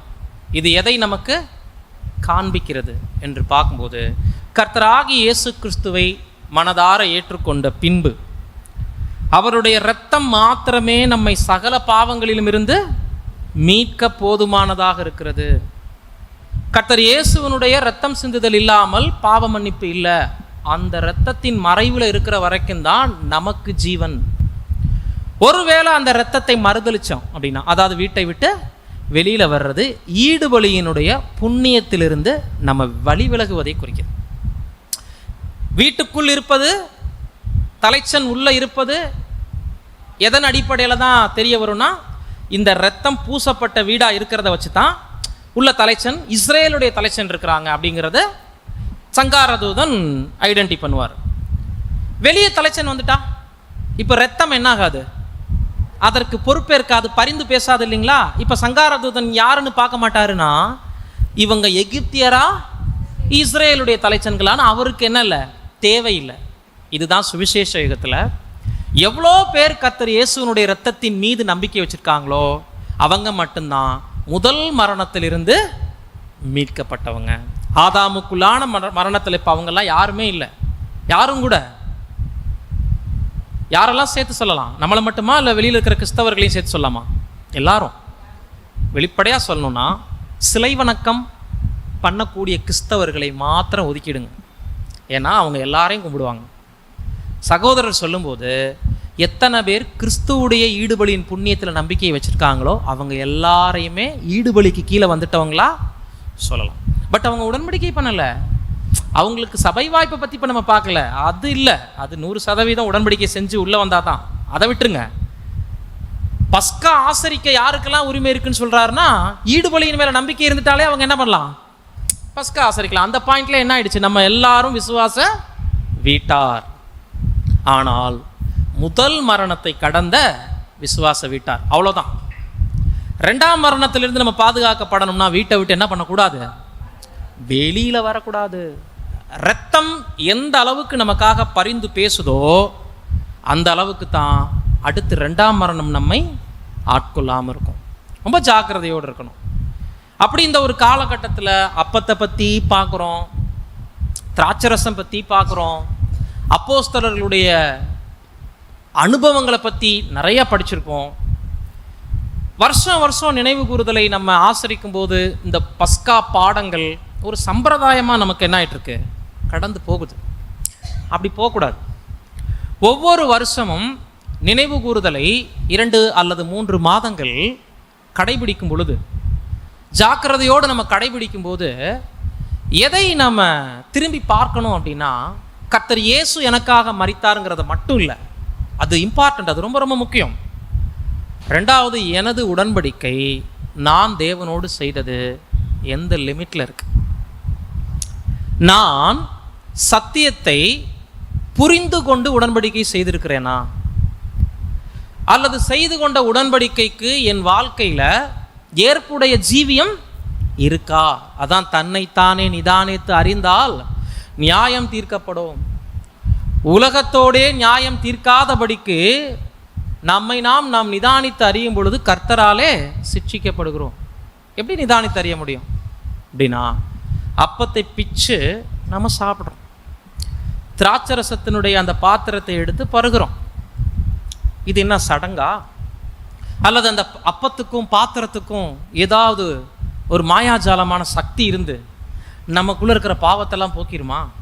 அப்படி நிறைய பேர் தீர்த்த மாதிரி நினச்சிட்டுலாம் குடிச்சிட்டு இருப்பாங்க.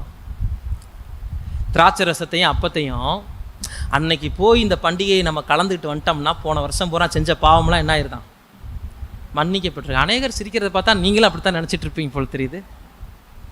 அப்படிலாம் இல்லை. அப்பத்தையும் பாத்திரத்தையும் கை வச்சவனே ஒரு வருஷம் நம்ம என்ன செஞ்சாலும் அதை சாப்பிட்டு ஜூஸை குடிச்சிட்டு போனவனையும் என்ன ஆயிருதான், அது அப்படியே உள்ளே போய் நம்மளை மாயாஜால சக்தியில் மாற்றிடுதா. இது ஆர்சி விசுவாசம். நாக்கில் கூட படாமல் பல்லில் படாமல் அப்பத்தை கடிங்கம்பாங்க. இதெல்லாம் இங்கே என்ன பண்ணக்கூடாது. இங்கே அப்பத்தில் உண்மையாகவே பிக்கப்பட்டோமா ஒரு வருஷம், இல்லை உலகத்துக்குள்ளே சுற்றிட்டு இருந்தோமா? திராட்சரசம்ங்கிறது பாடுகள் ஐக்கியம். உண்மையாகவே பட்டமா, சும்மா போலியா அப்பத்துலையும் பாத்திரத்துலையும் கை வைக்கிறது வேஷம். அது இப்போ எக்ஸாம்பிள், ஒரு சகோதரனோ ஒரு சகோதரியோ ஒரு வருஷம் சபைக்கே வராமல் இருந்திருப்பாங்க. அவங்க பாஸ்வரில் நம்மளோட உட்காந்துருப்பாங்க. இது நன்மையா தீமையா சொல்லுங்கள்? இது சரியா தப்பா அப்படி கேட்குறேன். எதன் அடிப்படையில் தவறு? பார்த்தீங்களா, வார வாரம் ஆராதனையை மிஸ் பண்ணாமல் வரணுமா? அப்போ ஆராதனையை மிஸ் பண்ணாமல் வந்தால் அப்பத்தில் பிக்கப்பட்டாச்சு. சரி, அவங்களாவது அந்த அளவுக்காக ட்ரை பண்ணாங்கல்ல, பாராட்டுக்கள் சிஸ்டர். ஆராதனைங்கிறது ஒரு துவக்கம், கரெக்டு. கர்த்தருடைய பாடுகளில் பங்கெடுத்தாங்களாங்கிறது தான் பொதுவான ஒரு கேள்வியாக இருக்க முடியும். ஆராதனைக்கே வந்துட்டு போகிறவங்க பூரா பாடுகளின் ஐக்கியத்தில் பங்கெடுக்கிறாங்கன்னு சொல்ல முடியாது. ஆமாம் ஆமாம், சபைக்கு வந்தால் தான் பாடு வரும், மாற்று கருத்து. அப்போ சபைக்கு வந்தாலே பாடுகள் நோட் பண்ணிக்கங்க எல்லாரும். அப்போ சிஸ்டர் உங்களையெல்லாம் என்ன சொல்கிறாங்கங்கிறத எழுதி வச்சுக்கோங்க. சபைக்கு வந்தாலே உண்மை அதுதாங்க. ஏன்னா அநேக வைரக்கல் உருவாகிற இடம் அது.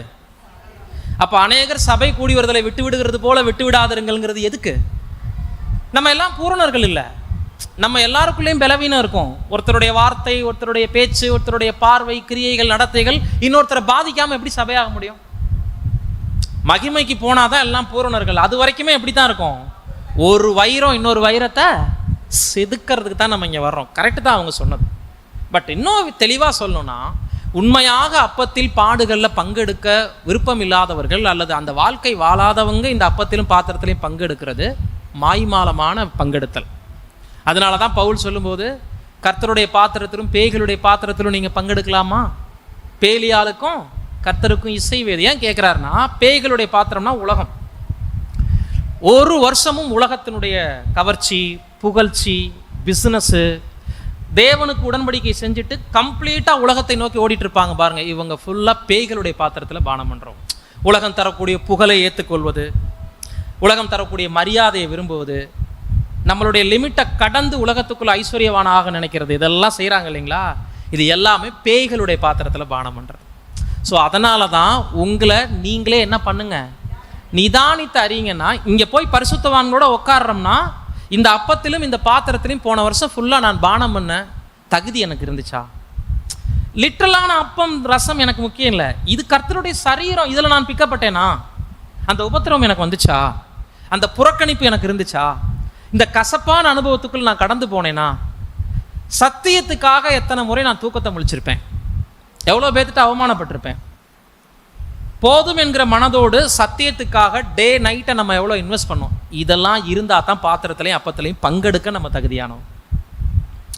பட் ஒன்று சொல்லுவாங்க சகோதரர்கள், ஸ்மார்ட்டாக ஒரு ஆலோசனை, பிரதர் சிஸ்டர், நீங்கள் ஒரு வருஷம் உண்மை இல்லாமல் இருந்திருந்தாலும் பரவாயில்ல, இந்த வருஷம் வந்து உங்கள் உடன்படிக்கையை ரினிவல் பண்ணிக்கங்க. இது சகோதரர்கள் நமக்கு காட்டுற கிருபை, புரியுதுங்களா? இந்த வார்த்தை யார் காட்டுற கிருபை? பட் அவங்களால பரலோகத்துக்குலாம் நம்மளை கூட்டிகிட்டு போய் அங்கே கிருபை காட்ட முடியாது, புரியுதுங்களா? நாம கர்த்தருடைய உண்மையான பாத்திரத்திலும் அப்பத்திலும் பங்கெடுக்காதவங்களா இருந்தோம்னா கர்த்தர் அங்கே நம்மளை ஏற்றுக்கணுமே இல்லையா? இந்த இடத்துல சேர் போட்டால் இடம் இருக்குது, சேரை எடுத்துட்டா இன்னும் 4 பேர்த்த கூட என்ன பண்ணிடலாம், உட்கார வச்சிடலாம். ஏன்னா நம்ம கொஞ்சம் திராட்சை ரசத்தை கூட புழிஞ்சிக்கிட்டா போதும், அப்பத்தை கொஞ்சம் பெருசாக சுட்டுக்கிட்டா போதும், இன்னும் 10 பேர்த்த என்ன பண்ணிக்கலாம். சர்வ சபையை அந்த அங்கத்தில் பங்கெடுக்கிறதுக்கு அவர் டிசைட் பண்ணணுமா இல்லைங்களா? உண்மையான என் சரீரத்தில் நீ பிக்கப்பட்டியா? உண்மையாகவே என்னுடைய பாத்திரத்தில் நீ கசப்பு கடைசி மண்டி வரைக்கும் பருகணையான்னு கேட்டார்னா நம்ம பதில் என்ன? ஸோ நமது கிருபை யாரையும் சபையாக்காது, புரியுதுங்களா? நம்ம இருக்கையை பெருசாக்கலாம், இன்னும் 10 சேர் எக்ஸ்ட்ரா வாங்கி போட்டுக்கலாம், சகோதர சகோதரிகள்கிட்ட இன்ஸ்பிரேஷனாக பேசிட்டு போகலாம். பட் சபை வாய்ப்புங்கிறது இந்த உலகத்தில் சர்வசாதாரணம் இல்லைங்கிறதுனால தான் உங்களை நீங்கள் நிதானித்தறியுங்கள். உலகத்தோட ஆக்கினைக்குள்ளாக தீர்க்கப்பற்றாதீங்கன்னு என்ன அர்த்தம்னா, சரியாக மெடிடேட் பண்ணி ஒப்புரவாகி ஒரு தீர்மானம் எடுத்து இந்த வருஷம் பாஸ்ஓவர் ஆசரிக்கிறோன்னா அடுத்த வருஷம் இந்த தவறை நம்ம தொடர்ந்து செய்யக்கூடாது. 2024 to 25 என்கிட்ட எவ்வளோ குறைகள் இருக்கிறதா சொல்லி நான் ஒருவேளை ஒப்புரவாகினேன், தேவன் என்னை ஏற்றுக்கிறாரு, மாற்று கருத்து இல்லை. கிருபை காட்டாமலாம் உடனேலாம் தள்ள மாட்டார் தேவன். பட் அதை 26வது வருஷம் உடன்படிக்கை புதுப்பிக்கும் போது, அந்த பாஸ்ஓவர் ஆசரிக்கும் போது நமக்குள்ள மாற்றிருக்கிறோமா அப்படி யோசிக்கணும். வருஷம்தான் கடந்து போகுது, பட் நம்ம பாஸ் ஆகலைன்னா அதே ஸ்டாண்டர்டில் இருப்போம் இல்லைங்களா? அந்த மாதிரி தான் குழந்தைகள் ஒவ்வொரு வருஷம் கடந்து போக போக போக 12th வரைக்கும் அடுத்தடுத்த ஸ்டாண்டர்டு போகலைன்னா அவங்கள படிக்க வைக்கிறதும் ஃபீஸ் கட்டுறதும் எப்படி வேஸ்ட்டோ, பஸ்கா எத்தனை வேணாலும் நம்ம ஆசரிச்சுட்டு இருந்த இடத்துல இருந்தோம்னா நம்ம ரட்சிப்பு நமக்கு கன்ஃபார்ம் இல்லை. அப்படி வீட்டை விட்டு வெளியில் வர்றதுல என்னென்ன விஷயங்கள்லாம் அடங்குது படிக்கலாம். கலாத்தியர் 5ஆம் அதிகாரம் வசனம் 19 தொடங்கி 21 முடியும். மாம்சத்தின் கிரியைகள் வெளியரங்கமாக இருக்கின்றன. இவையாவன: விபச்சாரம், வேசித்தனம், அசுத்தம், காம விகாரம், விக்கிரக ஆராதனை, பில்லி சூனியம், பகைகள், விரோதங்கள், வைராக்கியங்கள், கோபங்கள், சண்டைகள், பிரிவினைகள், மார்க்கப்பேதங்கள், பொறாமைகள், கொலைகள், வெறிகள், களியாட்டுகள் முதலானவைகளே. இப்படிப்பட்டவைகளை செய்கிறவர்கள் தேவனுடைய ராஜ்யத்தை சுதந்திரிப்பது இல்லை என்று முன்னே நான் உங்களுக்கு சொன்னது போல இப்பொழுதும் உங்களுக்கு சொல்கிறேன். இந்த லிஸ்ட் தான் வீட்டை விட்டு வெளியே வர்றது. வீட்டுக்குள்ள இருக்கிறது கர்த்தருடைய ஈடுபலியை விசுவாசிப்பதோடு அர்ப்பணிப்பு வாழ்க்கையில கவனமா தீவிரமா இருந்து புசிக்கிறது. அர்ப்பணிப்பு வாழ்க்கையில் நம்ம காட்டக்கூடிய முழுமையான கவனம் ஈடுபாடை குறிக்குது பஸ்கா ஆசரித்தல் வீட்டுக்குள்ளே இருந்து. இப்போ வீட்டை விட்டு வெளியில் வர்றது உடன்படிக்கை செஞ்ச பிறகும் மாம்சத்தின் கிரியைகள் நமக்குள்ளே வெளிப்படுறது. எவ்வளோ பெரிய பட்டியல் இல்லையா அது? மாம்சத்தின் கிரியைகள் எப்படியெல்லாம் வெளிப்படும் சொல்கிறார். அவை யாவன: விபச்சாரம், பெரிய பெரிய குற்றத்தில் ஆரம்பிக்கிறார். வேசித்தனம், அசுத்தம், காம விகாரம், விக்கிரகாராதனை, பில்லி சூனியம், பகைகள், விரோதங்கள், வைராக்கியங்கள், மார்க்கபேதங்கள், சண்டைகள், பிரிவினைகள், பொறாமைகள், கொலைகள் இல்லைங்களா, வெறிகள், களியாட்டுகள் முதலானவைகளே. இந்த லிஸ்ட்டில் உள்ளத்துக்குள் மறைந்திருக்கிற பாவமும் இருக்குது, வெளிப்படையாக தெரிகிற பாவமும் பட்டியலிடப்பட்டுருச்சு. அப்படின்னா வீட்டை விட்டு வெளியே வர்றது 2ஆம் மரண பாவம் என்று சொல்லும்போது எதெல்லாம் 2ஆம் மரணத்துக்கு கொண்டு போகுங்கிறத இந்த பட்டியல் நமக்கு காட்டுது. உள்ளத்துக்குள்ள சில தவறுகள் பண்ணாலும் 2ஆம் மரணத்துக்கு கொண்டு போகுது. வெளியரங்கமாக செய்கிற கொலைகளும் கொண்டு போகுது, பகைகளும் கொண்டு போகுது. அவ்வளோதான், 2 எக்ஸாம்பிள் உங்களுக்கு போதுமானதாக இருக்கும். இந்த இவ்வளோ பெரிய பட்டியலில் பகை, புறங்கூறுதல், பொறாமையும் எங்கே தான் கொண்டு போகுது? ரெண்டாம் மரணத்துக்கு தான் கொண்டு போகுது. களவு, திருட்டு, கொலையும் எங்கே தான் கொண்டு போகுது? ரெண்டாம் மரணம். இதில் ஒற்றுமை என்னன்னா, எதெல்லாம் மனப்பூர்வமாக செய்கிறோமோ, எதையெல்லாம் ஆதாமுடைய பாவத்திலிருந்து மீட்கப்பட்ட பிறகு நம்ம செய்கிறோமோ, நம்ம சொந்த கணக்கில் வர்றது தான் வீட்டை விட்டு நம்ம வெளியில் வர்றது. இப்போ வீட்டை விட்டு வெளியே வர்றதுல என்ன காரியம் நமக்குள்ளே வெளிப்படுது? இஸ்ரேல் ஜனம் இந்த மரண எச்சரிப்பையும் கடந்து வீட்டை விட்டு வெளியில் வந்து ஒரு தலைச்சன் நிற்கிறாரு அப்படின்னா, அவருக்கு மரணம் வருதுங்கிறது தெரிஞ்சுதானே அவர் நிற்க வாய்ப்பு இருக்கு. அப்போ இதில் என்ன வெளிப்படுதுன்னு கேட்குறேன். துணிகரம். ஒரு திமிர் சார்ந்த, எனக்கு என்ன நடந்தாலும் பரவாயில்ல, மிஞ்சி மிஞ்சி போனால் என்ன வந்துடும்? ரெண்டாம் மரணம் தானே வந்துடும். இப்படிலாம் நினைக்கிறவங்க இருக்காங்க. மிஞ்சி மிஞ்சி போனால் ரெண்டாம் மரணம் தானே வந்துடும், இருக்கிற வரைக்கும் நல்லா வாழ்ந்துட்டு நல்லா என்ஜாய் பண்ணிட்டு செத்து போகலான்னு நினைக்கிறவங்க தான் ரெண்டாம் மரணத்துக்கே ப்ரிப்பேர் ஆகிறவங்க.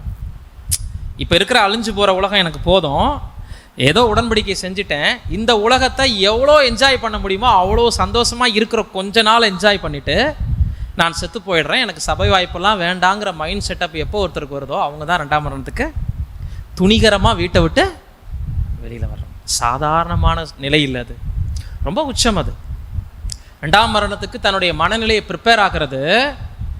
சாதாரணமாக பலகீனத்தில் விழுந்துட்டாங்கன்னு அவங்களை என்ன பண்ண முடியாது, சொல்ல முடியாது.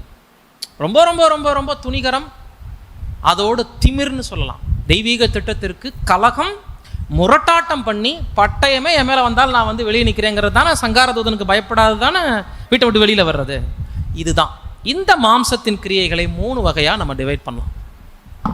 வீட்டை விட்டு நம்ம வெளியில் வந்தால் மரணம் நமக்குள்ளே சம்பவிக்கும் அப்படிங்கிறத 3ஆக டிவைட் பண்ணிட்டீங்கன்னா, 1 உள்ளம் சார்ந்த தீமைகள், 2 மீண்டும் பாவத்தை துணிகரமாக வெளியரங்கமான பாவங்கள் செய்வதனால் ஏற்படக்கூடிய துணிகரம் அல்லது தண்டனை, 3வது சத்தியத்தை மனதார மறுதலிப்பதால் ஏற்படக்கூடிய துணிகரம்.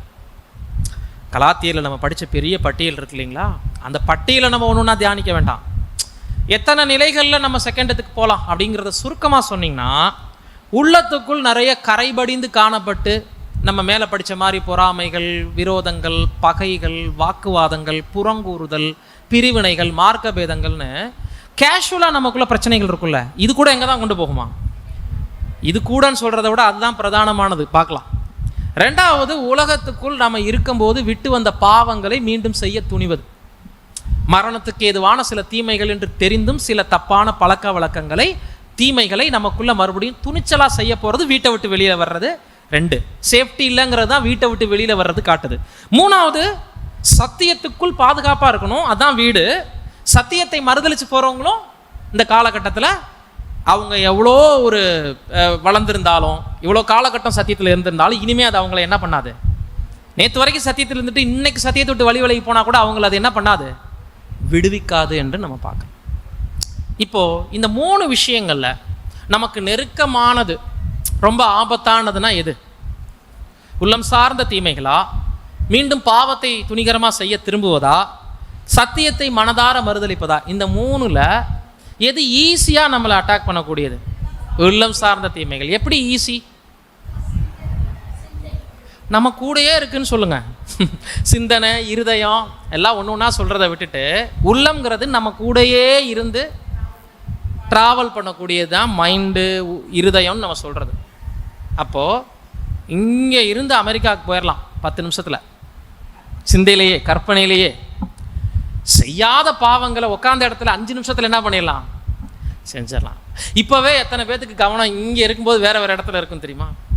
போயிட்டு வருவோமா இல்லைங்களா ஒரு சுற்று, அப்புறம் தான் ஆகா நம்ம எங்கே உட்காந்துருக்கோம் அப்படின்னு ஒரு சின்ன அலாட் வந்து அதுக்கப்புறம் அப்படி கண்முழிப்போம். அப்போ கற்பனைக்கு வந்து பார்த்திங்கன்னா ரொம்ப பவர் ஜாஸ்தி. இதனால தான் பிலிப்பியரில் சொல்லும்போது உண்மை உள்ளவைகள் எவைகளோ, ஒழுக்கம் உள்ளவைகள் எவைகளோ, நற்கீர்த்தி எவைகளோ இவைகளை பார்த்தீங்களா செய்யுங்கள்னு சொல்லலை. என்ன சொன்னார்? தேவன் சிந்திச்சாரு உலகத்தை எப்படி உருவாக்கணும்னு, பூமி உருண்டையாச்சு. தேவன் யோசிச்சாரு தன் மகனை அழியாமையில் முதல் புது சிருஷ்டி ஆகணும், அடுத்து 144,000 பேரை கொண்டு வந்து சிந்திச்சாரு, சபை வாய்ப்பு வந்துருச்சு நமக்கு. தேவன் சிந்திச்சாரு நட்சத்திரங்கள். தேவனுடைய சிந்தனை தான் 1000 ஆண்டு அரசாட்சி. இப்படி சிந்தனைக்கு என்ன இருக்கு? பவர் இருக்கு. நாம் என்ன நினைக்கிறோமோ அதுவாக மாறுறது நம்மளுடைய பிரயாசங்கள் 2வது. பட் மைண்டில் எதை விதைக்கிறோமோ அதை தான் அறுப்போம். புரியுதுங்களா? அப்படி பார்க்கும்போது அநேகர் 2ஆம் மரண ஆபத்தில் போகிறதுக்கு டேஞ்சரான விஷயமே உள்ளத்துக்குள் இருக்கக்கூடிய தீமைகள் தான். கேரக்டர் டெவலப்மெண்ட் அப்படின்னு ஒரு புக் இருக்குது. உங்களுக்கு எத்தனை பேருக்கு தெரியும்னு தெரியல, அநேகமாக அந்த இதில் இருக்குது, நான் பார்த்துருக்கேன், அந்த லைப்ரரியில் இருக்குது. ஐயோ அங்கே மட்டும் இருக்குதுன்னு நான் சொல்லலை, நீங்கள் சிரிக்கிறத பார்த்தா எல்லாருக்கும் கொடுத்துட்டு அங்கே வச்சுருப்பாங்க அப்படின்னு சொல்கிறேன். அங்கே பார்த்த ஞாபகத்தில் சொன்னேன் நான். நீங்கள் உடனே அங்கே தான் இருக்குன்னு சொன்ன மாதிரி தப்பாக புரிஞ்சுக்கூடாது. கேரக்டர் டெவலப்மெண்ட்டில் என்ன இருக்குது தெரியுங்களா? நமது உள்ளம் சார்ந்த நிறைய தீமைகளை எப்படி பிறருக்கு செய்கிறோம், மற்றவங்க நமக்கு செய்கிறது எப்படி காயமாகுது, எப்படி ஒருத்தவங்களை நம்ம இன்ஜுரி ஆக்குறோம், புறங்கூறுதலில் எவ்வளோ டேஞ்சர் இருக்குது, கோல் சொல்லுதலில் என்ன இருக்குது, உண்மைக்கு புறம்பாக பேசுறதுல எவ்வளோ பிரச்சனைகள் இருக்குது, பொறாமை கொள்வது என்ன, நிறையா லைஃப்பில் இதெல்லாம் தப்பா அப்படின்னு யோசிக்காமல் கடந்து போயிட்டுருப்போம் தெரியுங்களா? இதெல்லாம் நம்மளை 2ஆம் மரணத்துக்கு கொண்டு போகுங்கிறது தான் அங்கே பேசியிருக்கார். நிறைய விஷயங்கள் பேசியிருக்கார். எடுத்துக்காட்டாக சில வசன பகுதிகளை நம்ம படிக்கும்போது மத்தேயு 15:19-20.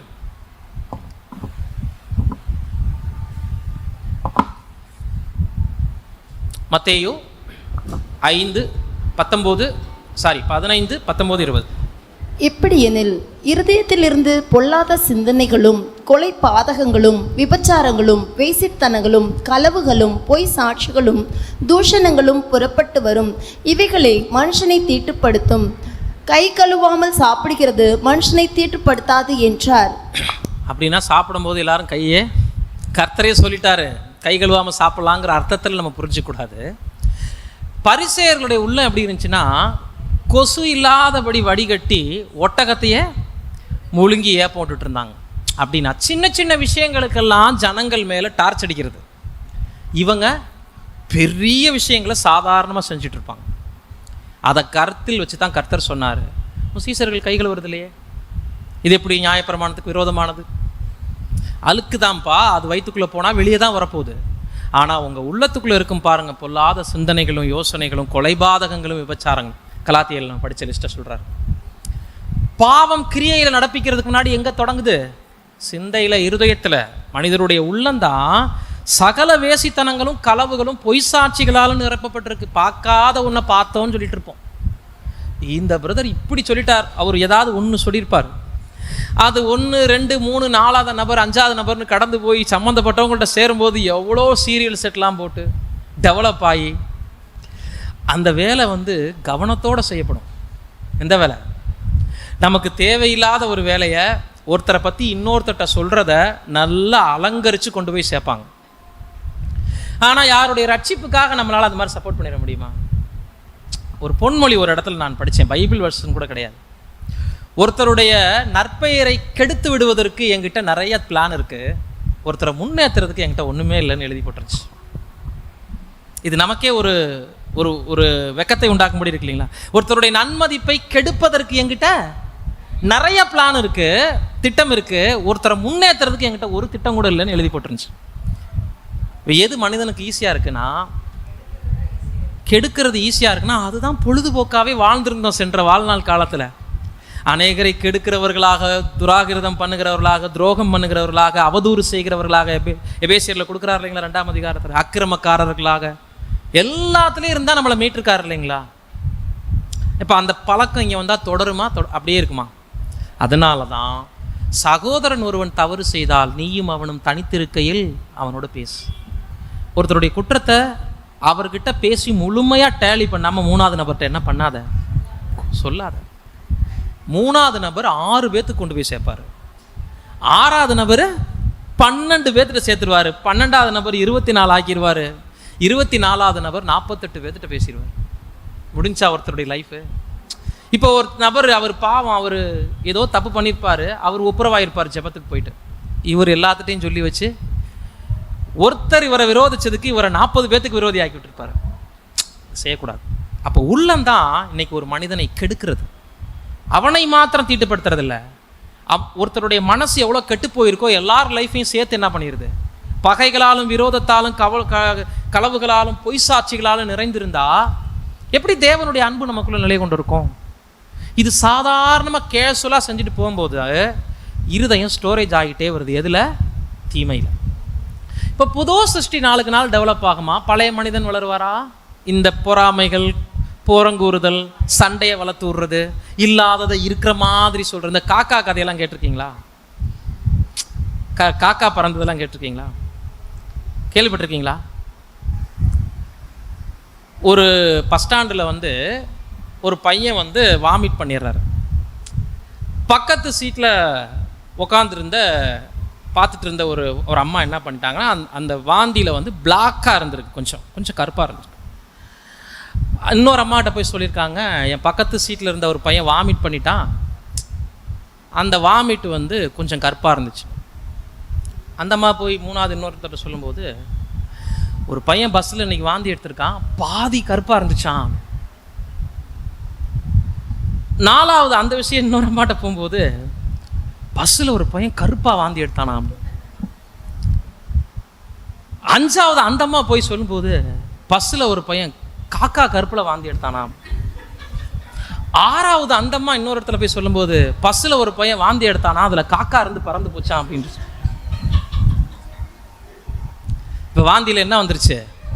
காக்காவையே பறக்க வைக்க முடியும் நம்மளால். இதுதான் விழுந்து போன மனிதர்களுடைய சுபாவம். நல்லதை எதையும் டெவலப் பண்ண தெரியாது. இந்த சிஸ்டர்கிட்ட எவ்வளோ அன்பு, இந்த பிரதர்கிட்ட எவ்வளோ நன்மை, பேசுவோமானா பேச மாட்டோம். அவர்கிட்ட கொஞ்சம் ஜாக்கிரதையாக இருக்கணும்னு ஆரம்பிச்சு விட்டா போதும், அது என்ன ஆயிரும்? இந்த ஜாக்கிரதையை சிறப்பாக செஞ்சுட்டு இருப்பாங்க. அந்த 10 பேரும் போய் 10 பேர்த்து சொல்லிட்டு இருப்பாங்க. இதுதான் மனிதனுக்கு நன்மை செய்கிற பழக்கம் ஏதேன்லேருந்தே என்ன ஆயிடுச்சு? துரத்தப்பட்டதுலேருந்தே இல்லை. இப்போ அதுக்கு நம்ம என்ன பண்ணப்படுறோம்? பழக்கப்படுத்தப்படுறோம். சாதாரணம் இல்லை. கொலையும் விபச்சாரமும் எந்த அளவுக்கு 2ஆம் மரணம் கொண்டு போகுமோ, உள்ளத்தில் எந்த அளவுக்கு தப்பெண்ணம் கொள்கிறோமோ, ஒருத்தரை பற்றி இல்லாததை பேசுகிறோமோ, அவதூறு செய்கிறோமோ, கோல் சொல்கிறோமோ, புறங்கூறுறோமோ, பொறாமை கொள்கிறோமோ, பெருமைக்குள்ளாகிறோமோ, செகண்டத்துக்கு தான் கொண்டு போகும்னு சகோதரர் ரசல் தெளிவாக எழுதியிருக்கிறார். உள்ளம் சார்ந்த தீமைகளே அதிகம் 2ஆம் மரணத்துக்கு நம்மளை வழி நடத்தும். ஏன்னா நம்ம கூடயே இருந்து நம்மளை ட்ராவல் பண்ணக்கூடிய ஒரு மோசமான குணம் இது, இல்லைங்களா? அதனால தான் நம்ம பார்க்கும்போது வசனம் வாசிங்க, யாக்கோபு 3ஆம் அதிகாரம் 14 to 16. உங்கள் இருதயத்திலே கசப்பான வைராக்கியத்தையும் விரோதத்தையும் வைத்தீர்களானால் நீங்கள் பெருமை பாராட்டாதிருங்கள், சத்தியத்திற்கு விரோதமாய் பொய் சொல்லாமலும் இருங்கள். இப்படிப்பட்ட ஞானம் பரத்திலிருந்து இறங்கி வருகிற ஞானமா இராமல் லௌகீக சம்பந்தமானதும் ஜென்ம சுபாவத்திற்குரியதும் பேத்தனத்திற்கு அடுத்ததுமாய் இருக்கிறது. வைராக்கியம் விரோதமும் எங்கே உண்டோ அங்கே கலகமும் சகல துர்ச்செய்கைகளும் உண்டு. பாருங்க, சிலர் சொல்லுவாங்க, பிரதர் இந்த பிரதர்கிட்ட நான் பேசி 10 வருஷம் ஆச்சு, பேசவே மாட்டேனே. இந்த சிஸ்டர்கிட்ட நான் பேசுகிறத நிறுத்தி ரொம்ப வருஷம் ஆச்சு. இங்கே என்ன சொல்கிறாரு கவனிச்சிங்களா? நீங்கள் என்ன பண்ணாதீங்க, பெருமை, வைராக்கியம், விரோதம், கசப்பு இதெல்லாம் உள்ளத்தில் ஸ்டோரேஜ் ஆயிருந்துச்சுன்னா வெக்கப்பட வேண்டிய விஷயம். பல வருடங்களாக ஒருத்தரோட நான் பேசுறதில்லை பழகிறதில்லை அப்படின்றது பெருமைப்பட வேண்டிய விஷயம் இல்லை, வெக்கப்பட வேண்டிய விஷயம். ஏன்னா இது மன்னிக்கிற இடம், ஒவ்வொரு விஷயத்தையும் கடந்து போகக்கூடிய இடம். அது கர்த்தர் நமக்கு எப்படி மன்னிச்சாரோ, பிதாவாகிய தேவன் நமக்கு எப்படி மன்னிச்சாரோ அப்படி மன்னிக்கிற இடம். இங்கே வைராக்கியம் விரோதம் வைக்கக்கூடாது. இந்த ஞானம் முதலாவது எங்கிருந்து நமக்கு வராது? பரத்திலிருந்து பரிசுத்தாவியின் மூலம் கடந்து வர்ற ஞானம் இல்லை. இது ஜென்ம சுபாவத்துக்குரியதும் குறிப்பாக பேய்த்தனம்னா சாத்தானுக்குரியதுன்னு சொல்ல வர. வைராக்கியம் பேசவே கூடாது ஒருத்தட்ட. விரோதம், அவர் மேலே நாள்பட்ட பகை இருந்துச்சுன்னா அங்கே சகல கலகமும் துர்ச்சயமும் இருக்குமா? கவனிச்சிங்களா? அப்படி பகையை ஒருத்தர் மேலே வச்சிட்டோம்னா எல்லா சண்டையும் கலகங்களும் அப்படி உள்ளத்துக்குள் விரோதமாக இருக்கிறவங்களால தான் சபைக்குள்ளே அதிகமாகவே வரும். மனசில் ஒருத்தர் மேலே பர்சனல் பகையை வச்சு அதை எல்லாருக்கிட்டையும் ஸ்ப்ரெட் ஆகிட்டு இருப்பாங்க.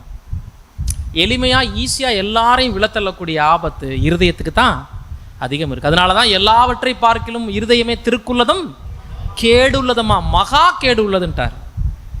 திருடணும்னா நான் வெளியே போகணும், விபச்சாரம் பண்ண நான் வெளியே போகணும், குடிக்கிறதுக்கு நான் வெளியே போகணும், கொலை செய்ய நான் வெளியே போகணும். ஆனால் என் இருதயம் இருந்த இடத்துல இருந்தே எல்லா தீமைகளையும் சிந்திக்க வச்சிருமா இல்லைங்களா? அதில் பொறாமை, புறங்கூறுதல், பகை, விரோதங்கள், கசப்புகள் ரொம்ப ரொம்ப முக்கியமான டேஞ்சரான விஷயமா இருக்கு அன்பான சகோதர சகோதரி. ஸோ இது உள்ளத்தை கவனிக்காமல் விடுவது, இருதயத்தை கட்டுப்பாட்டுக்குள்ளே வைக்காமல் இருப்பது 2ஆம் மரணம் போகிறதுக்கு நம்ம முதல்ல வீட்டை விட்டு வெளியே வரக்கூடிய அபாயம். பாயிண்ட் நம்பர் 2, மனதார சத்தியத்தை அறிகிற அறிவை அடைந்த பின்பு பாவங்களை செய்ய திரும்புவது. படிக்கலாம் வசன பகுதி, எபிரேயர் 6ஆம் அதிகாரம் 4 to 6. ஏனெனில் ஒரு தரம் பிரகாசிக்கப்பட்டும் பரம ஈவை ருசி பார்த்தும் பரிசுத்த ஆவியை பெற்றும் தேவனுடைய நல் வார்த்தையையும் இனிவரும் உலகத்தின் பலன்களையும் ருசி பார்த்தும் மறுதலித்து போனவர்கள் தேவனுடைய குமாரனை தாங்களே மறுபடியும் சிலுவையில் அறைந்து அவமானப்படுத்துகிறபடியால் மனம் திருப்புவதற்கு ஏதுவாய் அவர்களை மறுபடியும் புதுப்பிக்கிறது கூடாத காரியம். பார்த்தீங்களா, இங்கே இருதய தீமை பற்றி பேசப்படலை, மாறாக எந்த விஷயத்தை வலியுறுத்துறார்? ஒரு தரம் பிரகாசிக்கப்பட்டாச்சுன்னா சத்தியத்தில் நாள்பட்ட வாழ்க்கை வாழ்ந்துட்டாங்க, பரிசுத்தாவியை நிறைய பெற்றுக்கொண்டாங்க. பரம ஈவு கர்த்தராக இயேசு கிறிஸ்துனுடைய ஈடுபலியினுடைய இரக்கத்தை அதிகம் லைஃப்பில் வாங்கிட்டாங்க. பரிசுத்தாவியை பெற்று இனிவரும் உலகத்தின் பலன் அப்படின்னா 1000 ஆண்டு அரசாட்சியினுடைய வல்லமைகளை எல்லாம் பார்த்துட்டாங்க மனக்கண்லேயே. இப்போ மறுதளிக்கிறாங்க. மறுதலித்து போனவர்கள் தேவனுடைய குமாரனை தாங்களே மறுபடியும் சிலுவையில் அறைகிறாங்கன்னா, மறுபடியும் எங்களால் பாவத்தை விட முடியல, பாவத்திற்கு சிநேகிதர்களாக நாங்கள் மாறிடுறோன்னு சொல்லி மனப்பூர்வமாக உலகத்தின் அசுத்தங்களை மறுபடியும் செய்ய திரும்புகிறவங்க தேவனுடைய குமாரனை மறுபடியும் என்ன பண்ணுறாங்களாம்? சிலுவையின் மேலே ஆணி அறைகிறாங்கன்னா என்ன அர்த்தம்னா, நமக்காக பரிந்து பேசக்கூடிய கர்த்தர் இயேசுவினுடைய இரத்தம் மனப்பூர்வமான பாவங்களுக்கு பரிந்து பேசாது. இப்போ போன போக்கில் ஒரு தவறு செய்கிறது. இப்போ காக்கா ஜோக்கு சொன்னோம்ல, அது திட்டமிட்ட பாவம் கிடையாது. ஒருத்தர் சொன்னதை இன்னொருத்தர் மிஸ் அண்டர்ஸ்டாண்டிங் பண்ணி அப்படி போயிடுச்சு. அதே நேரத்தில் உண்மையிலேயே காக்கா வந்துச்சு வாமிட்லன்னு நான் சொல்லி ஒரு கட்டுக்கதையை அவுத்து விட்டா அது எப்படி இருக்கும்? உங்களை நம்ப வைக்கிறதுக்காகவே ஒரு கதையை கிரியேட் பண்ணுனா எப்படி இருக்கும்? இதுதான் துணிகரம்னு வச்சுக்கோங்க. உதாரணம், ஒரு பலவீனமாக பேசுறதுனா என்னன்னு அறியாமல் பேசுறது. துணிகரம்னா நான் பேசுகிறது என் உள்ளத்துக்கு தெரியும், நான் என்ன பேச போகிறேன்னு எனக்கு நிச்சயம் இருக்குது, எது செய்யக்கூடாதோ அது எனக்கு நல்லா தெரியும், தெரிஞ்சு மனப்பூர்வமாக செய்கிற ஒவ்வொரு காரியமும் 2ஆம் மரணத்துக்கு கொண்டு போகும். ஏன்னா இவங்க மனப்பூர்வமாக பரம ஈவை ருசி பார்த்த பிறகு தேவகுமாரனை சிலுவையில் அறைந்து அவமானப்படுத்துகிறாங்கன்னா, பாவத்திற்காக கர்த்தர் இயேசு துணிகர பாவத்திற்காக பரிந்து பேச மாட்டார்னு தெரிஞ்சும் மனப்பூர்வ பாவங்களை விரும்பி செய்ய போகிறது. இதை குறித்து 6வது அத்தியாயத்தில் 6th வால்யூமில் வாசிக்க கேட்போம். 202வது பக்கம், முதல் பேராகிராஃப். எபிரேயருக்கு எழுதிய நிருபத்தில் விழுந்து போகிற அல்லது தெரிந்து கொள்ளப்பட்டவர்களாய் இராது நின்று விடுகிற இந்த வகுப்பினரை குறித்து 2 விளக்க உரைகள் உண்டு. முதலாவதில் எபிரேயர் 6ஆம் அதிகாரம் 4ஆம் வசனம் முதல் 9ஆம் வசனம் வரை அப்போஸ்தலர் சிலரை சுட்டி காட்டுவது போல உள்ளது.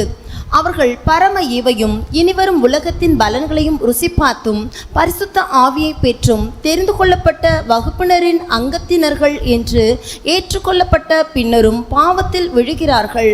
அதுவும் தவிர்க்க முடியாத மாம்ச பலகீனத்தினாலோ, அண்டர்லைன் பண்ணுங்க, அதுவும் தவிர்க்க முடியாத மாம்ச பலவீனத்தினாலோ அல்லது சத்ருவின் ஆசை காட்டுதலினாலோ அல்ல, ஆனால் மனப்பூர்வமாக நன்றாக தெரிந்திருந்தும் நீதியை விட்டு விலகி விழுகிறார்கள். என்ன இந்த இடத்துல சொல்ல வர்றாரு? சத்ரு கூட இங்கே ஆசை காட்டலன்ட்டாரு. இப்போ சாத்தானை கூட துணைக்கு வச்சுக்க முடியாது. நான் ஒரு பாவம் பண்ணிட்டேன், அதுக்கு சாத்தான் என்ன பண்ணிட்டாரு, என்னைய மைண்டை டைவர்ட் பண்ணிட்டாருன்னு சில நேரங்களில் சொல்லுவோம் இல்லைங்களா? அப்படிலாம் சொல்ல முடியாதுங்கிறார் துணிகிற பாவத்துக்கு. ஏன்னா நான் சந்தர்ப்ப சூழலில் விழுகலை, சாத்தான் வந்து என்னை என்ன பண்ணல, வஞ்சிக்கல. நானே பிளான் பண்ணி ஒன்று செஞ்சால் அதுக்கு பேர் தான் என்னங்க, மனப்பூர்வமான பாவம். எக்ஸாம்பிள் சொல்லணும்னா, இப்போ டிவி நம்ம வீட்டில் ஓடிட்டுருக்குது. உடன்படிக்கை செய்யாத சத்தியத்தில் இல்லாதவங்க ஒரு படம் போட்டு பார்க்குறாங்க. இப்போ நம்ம அந்த நேரத்தில் கேஷுவலாக இருக்கோம். அப்போ நம்ம கண்ணில் அந்த காட்சிகளை பார்த்துடுறோம். இதுக்கு பேர் என்ன? இது பலகீனம். புரியுதுங்களா?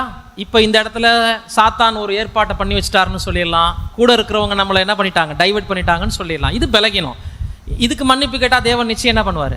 ஏன்னா நம்ம அந்த இடத்துல இருந்தோம், வேற வழி இல்லை. இப்போ வீட்டில் யாருமே இல்லை, டிவியில் ஒரு புதுப்படம் போட்டிருக்கான், நாம் போட்டு பார்க்குறோம். இது என்ன? இது என்ன எந்த மரணத்துக்கு ஏதுவான பாவம்? 2ஆம் மரணம். புரியுதுங்களா? இவ்வளோதான். பாவத்தில் பெரிய பாவம் சின்ன பாவம்லாம் கிடையாது. எது விரும்பி செய்கிறோம்? எது சாத்தான் பொறுப்பேற்க மாட்டாரோ அது எல்லாமே நம்ம கணக்கில் வந்துடும். புரியுதுங்களா? அதுதான் இங்கே சொல்ல வர்றார். சாத்தானையும் தூண்ட முடியாது, காரணமாக சொல்ல முடியாது, சந்தர்ப்ப சூழல்லையும் சொல்லாமல் நம்ம விரும்பி செய்கிற எதுவுமே மனப்பூர்வமான பாவம். இதுதான் எபிரேயரில் முதல் பகுதியில், அதாவது 6ஆம் அதிகாரத்துக்கு ஒரு விளக்கம்னு சொல்லிட்டு இருக்காரு. வாசிங்க. அப்போஸ்தலர் அவர்களை மனம் திரும்புவதற்கு ஏதுவாய் மறுபடியும் புதுப்பிக்கிறது கூடாத காரியம் என்று கூறுகிறார். மாபெரும் ஈடுபலி நிமித்தம் வந்த நன்மைகளின் அவர்கள் பங்கு பெற்ற பிறகு தேவனின் அனுக்கிரகத்தை நிந்திக்கும்படி முடிவு செய்ததால் இவர்கள் மீட்பில் அவர்களுக்குள்ள பங்கை உபயோகப்படுத்தி விட்டார்கள், தவறான முறையில் உபயோகித்து விட்டார்கள். ஈடுபலி என்ன பண்ணிட்டாங்களாம்? தவறான முறையில் உபயோகப்படுத்திட்டாங்களாம். மேலும் அவர்களுக்கு வேறொன்றும் அங்கு நிலைப்பதில்லை. இப்படியாக அவர்கள் இந்த நிலையை துணிகரமாய் எடுத்து கொண்டபடியால் தூய்மையாக மன்றாடுவது அவர்களுக்கு பிரயோஜனமாய் இருக்காது. ஆமா, என்ன சொல்றார் லாஸ்ட்ல? இவர்கள் மீட்பில் அவர்களுக்குள்ள பங்கை உபயோகப்படுத்தி முடிச்சிட்டாங்களாம். அப்ப ரான்சமுக்குன்னு என்ன இருக்கு? ஒரு லிமிட் இருக்கு, அளவு இருக்கு. இப்போ நம்ம செய்கிற பாவத்துக்கெல்லாம் திரும்ப திரும்ப கர்த்தர் பரிந்து பேசிகிட்டே இருப்பார். சாகிற வரைக்கும் அப்படி எடுத்துக்க முடியுமா? இல்லை. பலகீனமான கரைகளை தான் மீட்பருடைய பரிந்து பேசுதல் நமக்காக பரிந்து பேசும், கரைகளை மூடும். எல்லா குற்றங்களுக்கும், துணிகரமான பாவங்களுக்கு சாத்தானோ சுற்றுப்புற சூழலோ நமக்கு பொறுப்பு இல்லாத விஷயங்களுக்கு நம்ம மட்டும்தான் உத்தரவாதி. இவங்களுக்கு ரேன்சம் எந்த அளவுக்கு பரிந்து பேசணுமோ பேசி முடிஞ்சிடும், அவ்வளோதான். இதனால தான் அவர்களை புதுப்பிக்கிறது துணிகரமாக இருக்கிறதுனால அவங்களுக்காக மன்றாடுவது பிரயோஜனமாக இருக்காதுன்னு முடிக்கிறார். அப்படின்னா அவங்களுக்காக யாரும் ப்ரேயர் கூட பண்ண வேண்டாம். ரொம்ப பெரிய தவறுகளில் ஈடுபடுறாங்க, எனக்காக ப்ரேயர் பண்ணிங்கன்னு சொன்னால் கூட பண்ணலாம். ஏன்னா அந்த சகோதரன் மாற விரும்புகிறாருன்னு அர்த்தம். நம்மளை சந்திக்கவே ஒருத்தர் விரும்பலை, ஆனால் பெரிய பெரிய தவறு பண்ணுறாரு. இப்போ அவருக்காக அவரே விருப்பப்படலைங்கும் போது நாம் குணப்படுத்த முடியுமா? அப்போது நோயாளிகள் மருந்தை எடுத்துக்கொள்ளாமல் நாம் யாரும் என்ன பண்ண முடியாது? குணப்படுத்த முடியும். இப்போ இது வீட்டை விட்டு வெளியில் வர்றதுல 2வது ஆபத்து. முதல் ஆபத்து இருதயம் சார்ந்த துணிகரம், பொருளாப்பு, புறங்கூறுதல், பகைகள், கோல் சொல்லுதல், பெருமை இப்படிலாம் இருந்துச்சுனாலும் இருதயத்தை கரைப்படுத்தி 2ஆம் மரணத்துக்குள்ள கொண்டு போகிற துணிகரம் அது வீட்டை விட்டு வெளியில் வருது. இப்போ நம்ம பார்த்துருக்கிற எபிரேயர் 6ஆம் அதிகாரத்தில் செய்யக்கூடாது என்று நம்ம செஞ்சுட்டு விட்டுட்டு வந்த விஷயங்களை எல்லாம் மனப்பூர்வமாக விரும்பி செய்கிற பாவங்கள் எல்லாம் வீட்டை விட்டு வெளியே வருவது 2ஆம் மரணத்துக்கு நம்மளை கொண்டு போகும், தலைச்சன் சங்காரத்துக்கு. இப்போது அதே 2ஆம் மரணத்துக்கு கொண்டு போகக்கூடிய 3வது விஷயம் சின்ன வித்தியாசம்தான் இருக்கும். எபிரேயரில் வாசிப்போம் 10ஆம் அதிகாரம் 28-29. மோசேயினுடைய நியாயப்பிரமாணத்தை தள்ளுகிறவன் இரக்கம் பெறாமல் 2-3 சாட்சிகளின் வாக்கினாலே சாகிறானே. தேவனுடைய குமாரனை காலின் கீழ் மிதித்து தன்னை பரிசுத்தம் செய்த உடன்படிக்கையின் இரத்தத்தை அசுத்தம் என்று எண்ணி கிருபையின் ஆவியை நிந்திக்கிறவன் எவ்வளவு கொடிதான ஆக்கினைக்கு பாத்திரவானாய் இருப்பான் என்பதை யோசித்து பாருங்கள். இந்த இடத்துல அசுத்தம் என்ற வார்த்தை வரக்கூடாது. 6வது வால்யூமில் இது குறித்து சகோதரன் சொல்லும்போது சாதாரணம் என்ற வார்த்தை பயன்படுத்துகிறார். கர்த்தருடைய இரத்தத்தை யாரும் அசுத்தம் எண்ண மாட்டோம், சாதாரணம் ஆகிடுது நமக்கு லைஃப்பில். பழகி பழகி மன்னிப்பு கேட்டு கேட்டு கேட்டு ஒரு லெவலுக்கு மேலே அதனுடைய மதிப்பு நம்ம லைஃப்பில் என்ன ஆயிருதான்? குறைஞ்சு போதான் நமக்குள்ள. கர்த்தருடைய வேல்யூவான பரிந்து பேசுதல் பாவங்களை செஞ்சு செஞ்சு பாவத்துக்கு ஸ்நேகிதர்களாக மாறி மாறி மாறி ஒரு டைமில் சலிச்சு போச்சு. இதுதான் சாதாரணமாக என்னது. இப்போ எபிரேயர் 6ஆம் அதிகாரத்துக்கு துணிகர பாவங்கள்னு பிரதர் கமெண்ட்ஸ் கொடுத்துருந்தார் இல்லைங்களா 6வது வால்யூமில். இப்போது 10ஆம் அதிகாரத்துக்கு 28-29க்கு என்ன விளக்கம் கொடுக்குறாரு வாசிங்க. 203வது பக்கம் முதல் பேராகிராஃப். இன்னொரு அத்தியாயத்தில் எபிரேயர் 10ஆம் அதிகாரம் 26, 27 மற்றும் 31ஆம் வசனங்களுக்கு விளக்கம். அப்போஸ்தலர் இன்னொரு வகுப்பினரை குறித்து தெளிவாக சொல்கிறார். இந்த இன்னொரு வகுப்பினர்னா குழப்பிக்காதீங்க, இவங்களும் 2ஆம் மரணத்துக்கு போறவங்கள இன்னொரு கேட்டகரி. இப்போ நம்ம 3 பாயிண்ட்ஸாக பிரித்து பார்த்துருக்கோம், அதில் இவங்க 3வது வகுப்பினர். இவ்வகுப்பினர் பாவமுள்ள கனவீனமான வாழ்க்கை பாதையில் விழுவதற்கு பதிலாக. ஆச்சரியமா இருக்குல்ல, இந்த 2ஆம் மரண வகுப்பார் பாவத்தில் விழ மாட்டாங்களாம். பாவத்தில் விழாதவங்களுக்கு 2ஆம் மரணமா? கேள்வி உருவாகுது இல்லைங்களா? இவ்வகுப்பினர் பாவத்திலலாம் என்ன பண்ண மாட்டாங்களா? விழுவதற்கு பதிலாக. எவ்வளோ விஷயம் இருக்குது பாருங்கள் நமக்கு தெரியாதது. பாவத்தில் விழலைனா கூட 2ஆம் மரணம் இருக்குங்க. எப்படி படிக்கலாம்? தேவனோடு நீதியுள்ள உறவு முறையை காத்துக்கொள்ள இன்றியமையாததாக இருக்கின்ற அவர்களை நீதிமான்களாகிய விசுவாசத்தில் இருந்து விழுந்து விடுகிறார்கள். பார்த்தீங்களா, சத்தியத்தை விட்டு வழி விலகி போகிறது. இதுக்கு பாவம் செய்யணுன்ற அவசியம் இல்லை. நிலைக்கால்களுக்குள்ளே இருக்கணும், ரத்தம் தெளிக்கப்பட்ட வீட்டுக்குள்ளே இருக்கணும் அப்படிங்கிறது பாதுகாப்பு இல்லையா நமக்கு? இப்போ பாவம் செய்கிறதுனால வழி விலகி போகுதல் ஒரு வஞ்சனை. இவங்க என்ன பண்ணிடுறாங்க, பாவம் செய்யல, தங்களை நீதிமானாக்கின இரத்தத்தை மறுதலிச்சு சாதாரணமாக எண்ணின்னு படிக்கணும்னு சொன்னோமா அந்த வசனம், எபிரேயர் 10:28. சாதாரணமாக எண்ணினா என்ன அர்த்தம்னா, சத்தியத்தினுடைய வாழ்க்கை கொஞ்ச நாள்ல சலிப்பு தட்டிடுது. இருக்க வேண்டிய நிலைப்பாட்டை விட்டு சத்தியத்தையே மறுதலிச்சு வழி விலகி போறவங்களும் பிரேயருக்கு போக மாட்டாங்க இல்லைங்களா? கர்த்தருடைய ரேன்சமுடைய வேல்யூவெல்லாம் படிப்படியாக அவங்க லைஃப்பில் அவங்க மறுதலிக்க ஆரம்பிச்சிடுவாங்க. ஸோ ஒரு வகுப்பார் மேலே நம்ம படித்தவங்க ஈடுபலியை பயன்படுத்தி தீத்துட்டாங்க அதனுடைய மகத்துவத்தை. இந்த வகுப்பார் ஈடுபலியை பயன்படுத்திக்கவே மாட்டாங்க. அவ்வளோதான் வித்தியாசம். சத்தியத்துக்குள்ள நிலை கொண்டிருந்து பாவம் செஞ்சாலும் 2ஆம் மரணம். சத்தியத்தை விட்டு வழி விலகி கர்த்தருடைய பாதுகாப்புல இல்லைனாலும் 2ஆம் மரணம். இவ்வளோதான் சிம்பிள். படிச்சு முடிங்க மிச்சத்தை. இந்த 2 வகுப்பினர்களிலும் நாம் பார்க்கக்கூடியது என்னவெனில், தவறு அதிகமாவதற்கான காரணம் துணிகரம்தான். ரெண்டுமே வீட்டை விட்டு வெளியே வர்றதுதான். இந்த 2 வகுப்பினருக்கும் இருக்கக்கூடிய ஒற்றுமை என்ன சொல்லிட்டாரு? தவறு அதிகமாக ஆவதற்கு காரணம் துணிகரம். தெரியாதவங்கலாம் கிடையாது. பாவத்தை செய்யக்கூடாதுன்னு தெரியாதவங்க இல்லை, சத்தியத்தை மறுதலிக்க கூடாது அப்படி தெரியாதவங்க இல்லை. 2 பேருக்குமே இருக்கிற ஒரே ஒற்றுமை, இதை செய்யக்கூடாதுன்னு தெரிஞ்சு சரியா செய்யறாங்க. சத்தியத்தை அறியும் அறிவை அடைந்த பின்பு கிறிஸ்துவுக்குள் தேவனால் நாம் அனுக்கிரகம் பெற்று ஞானம், நீதிமானாக்கப்படுதல், பரிசுத்தமாக்கப்படுதல் ஆகியவைகளை பெற்ற பின்னர் நாம் மனப்பூர்வமாய் பாவம் செய்கிறவர்களாய் இருந்தால் பாவங்களின் நிமித்தம் செலுத்தத்தக்க வேறொரு பலி இனி இராது. நம் எல்லாருடைய சார்பிலும் கிறிஸ்து செலுத்திய பலி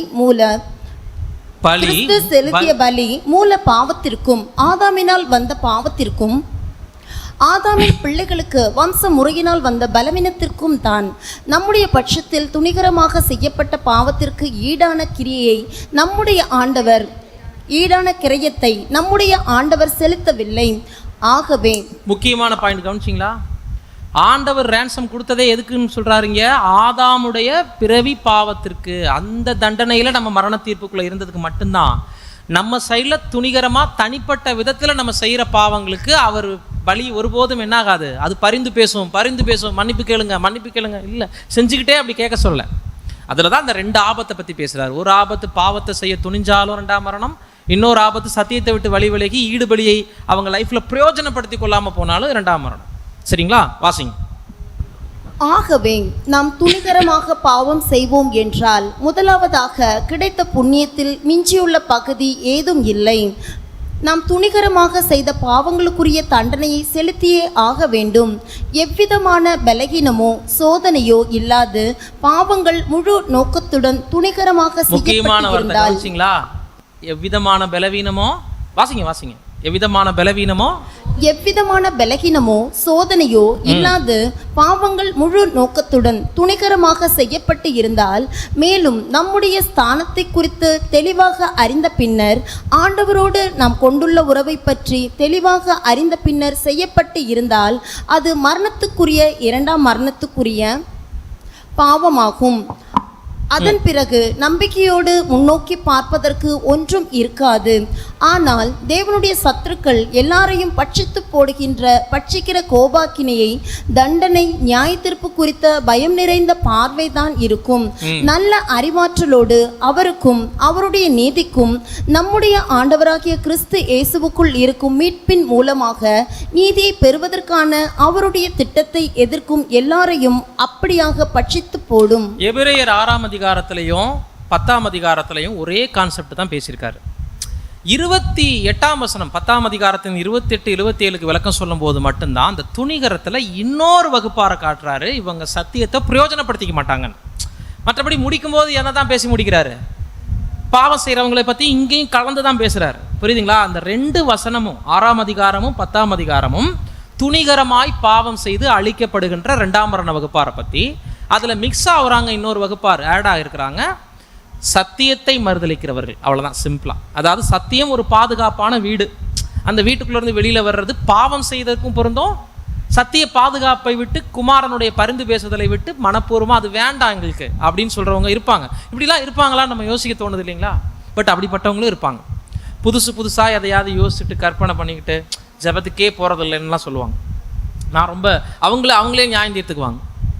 அந்த மாதிரி கொஞ்ச நாள் அசட்டை பண்ண ஆரம்பிச்சிருவாங்க இல்லையா? இதுதான் இரத்தத்தை சாதாரணமாக எண்ணி. சிலர் உபதேசத்திலிருந்தே விழுந்து போயிடுவாங்க. ரேன்சமை குறித்து பலவிதமான குழப்பங்களுக்குள்ளெல்லாம் கடந்து போய் அப்படி தவறு பண்ணுறதும் கூட நடக்கும். சரிங்களா? இப்போ முக்கியமான விஷயம் இங்கே முடிக்கும் போது என்ன சொல்கிறார் பார்த்தீங்களா? அவங்களுக்கு என்ன மிஞ்சுமா லாஸ்ட்டாக? எல்லாரையும், அவருடைய திட்டத்தை எதிர்க்கும் எல்லாரையும் அப்படியாக பட்சித்து போடும். அந்த மீட்பின் மூலமாக நீதியை பெறுவதற்கான அவருடைய திட்டத்தை எதிர்க்கும் எல்லாரையும் பட்சித்து போகும். எது? தேவனுடைய கோபாக்கினை.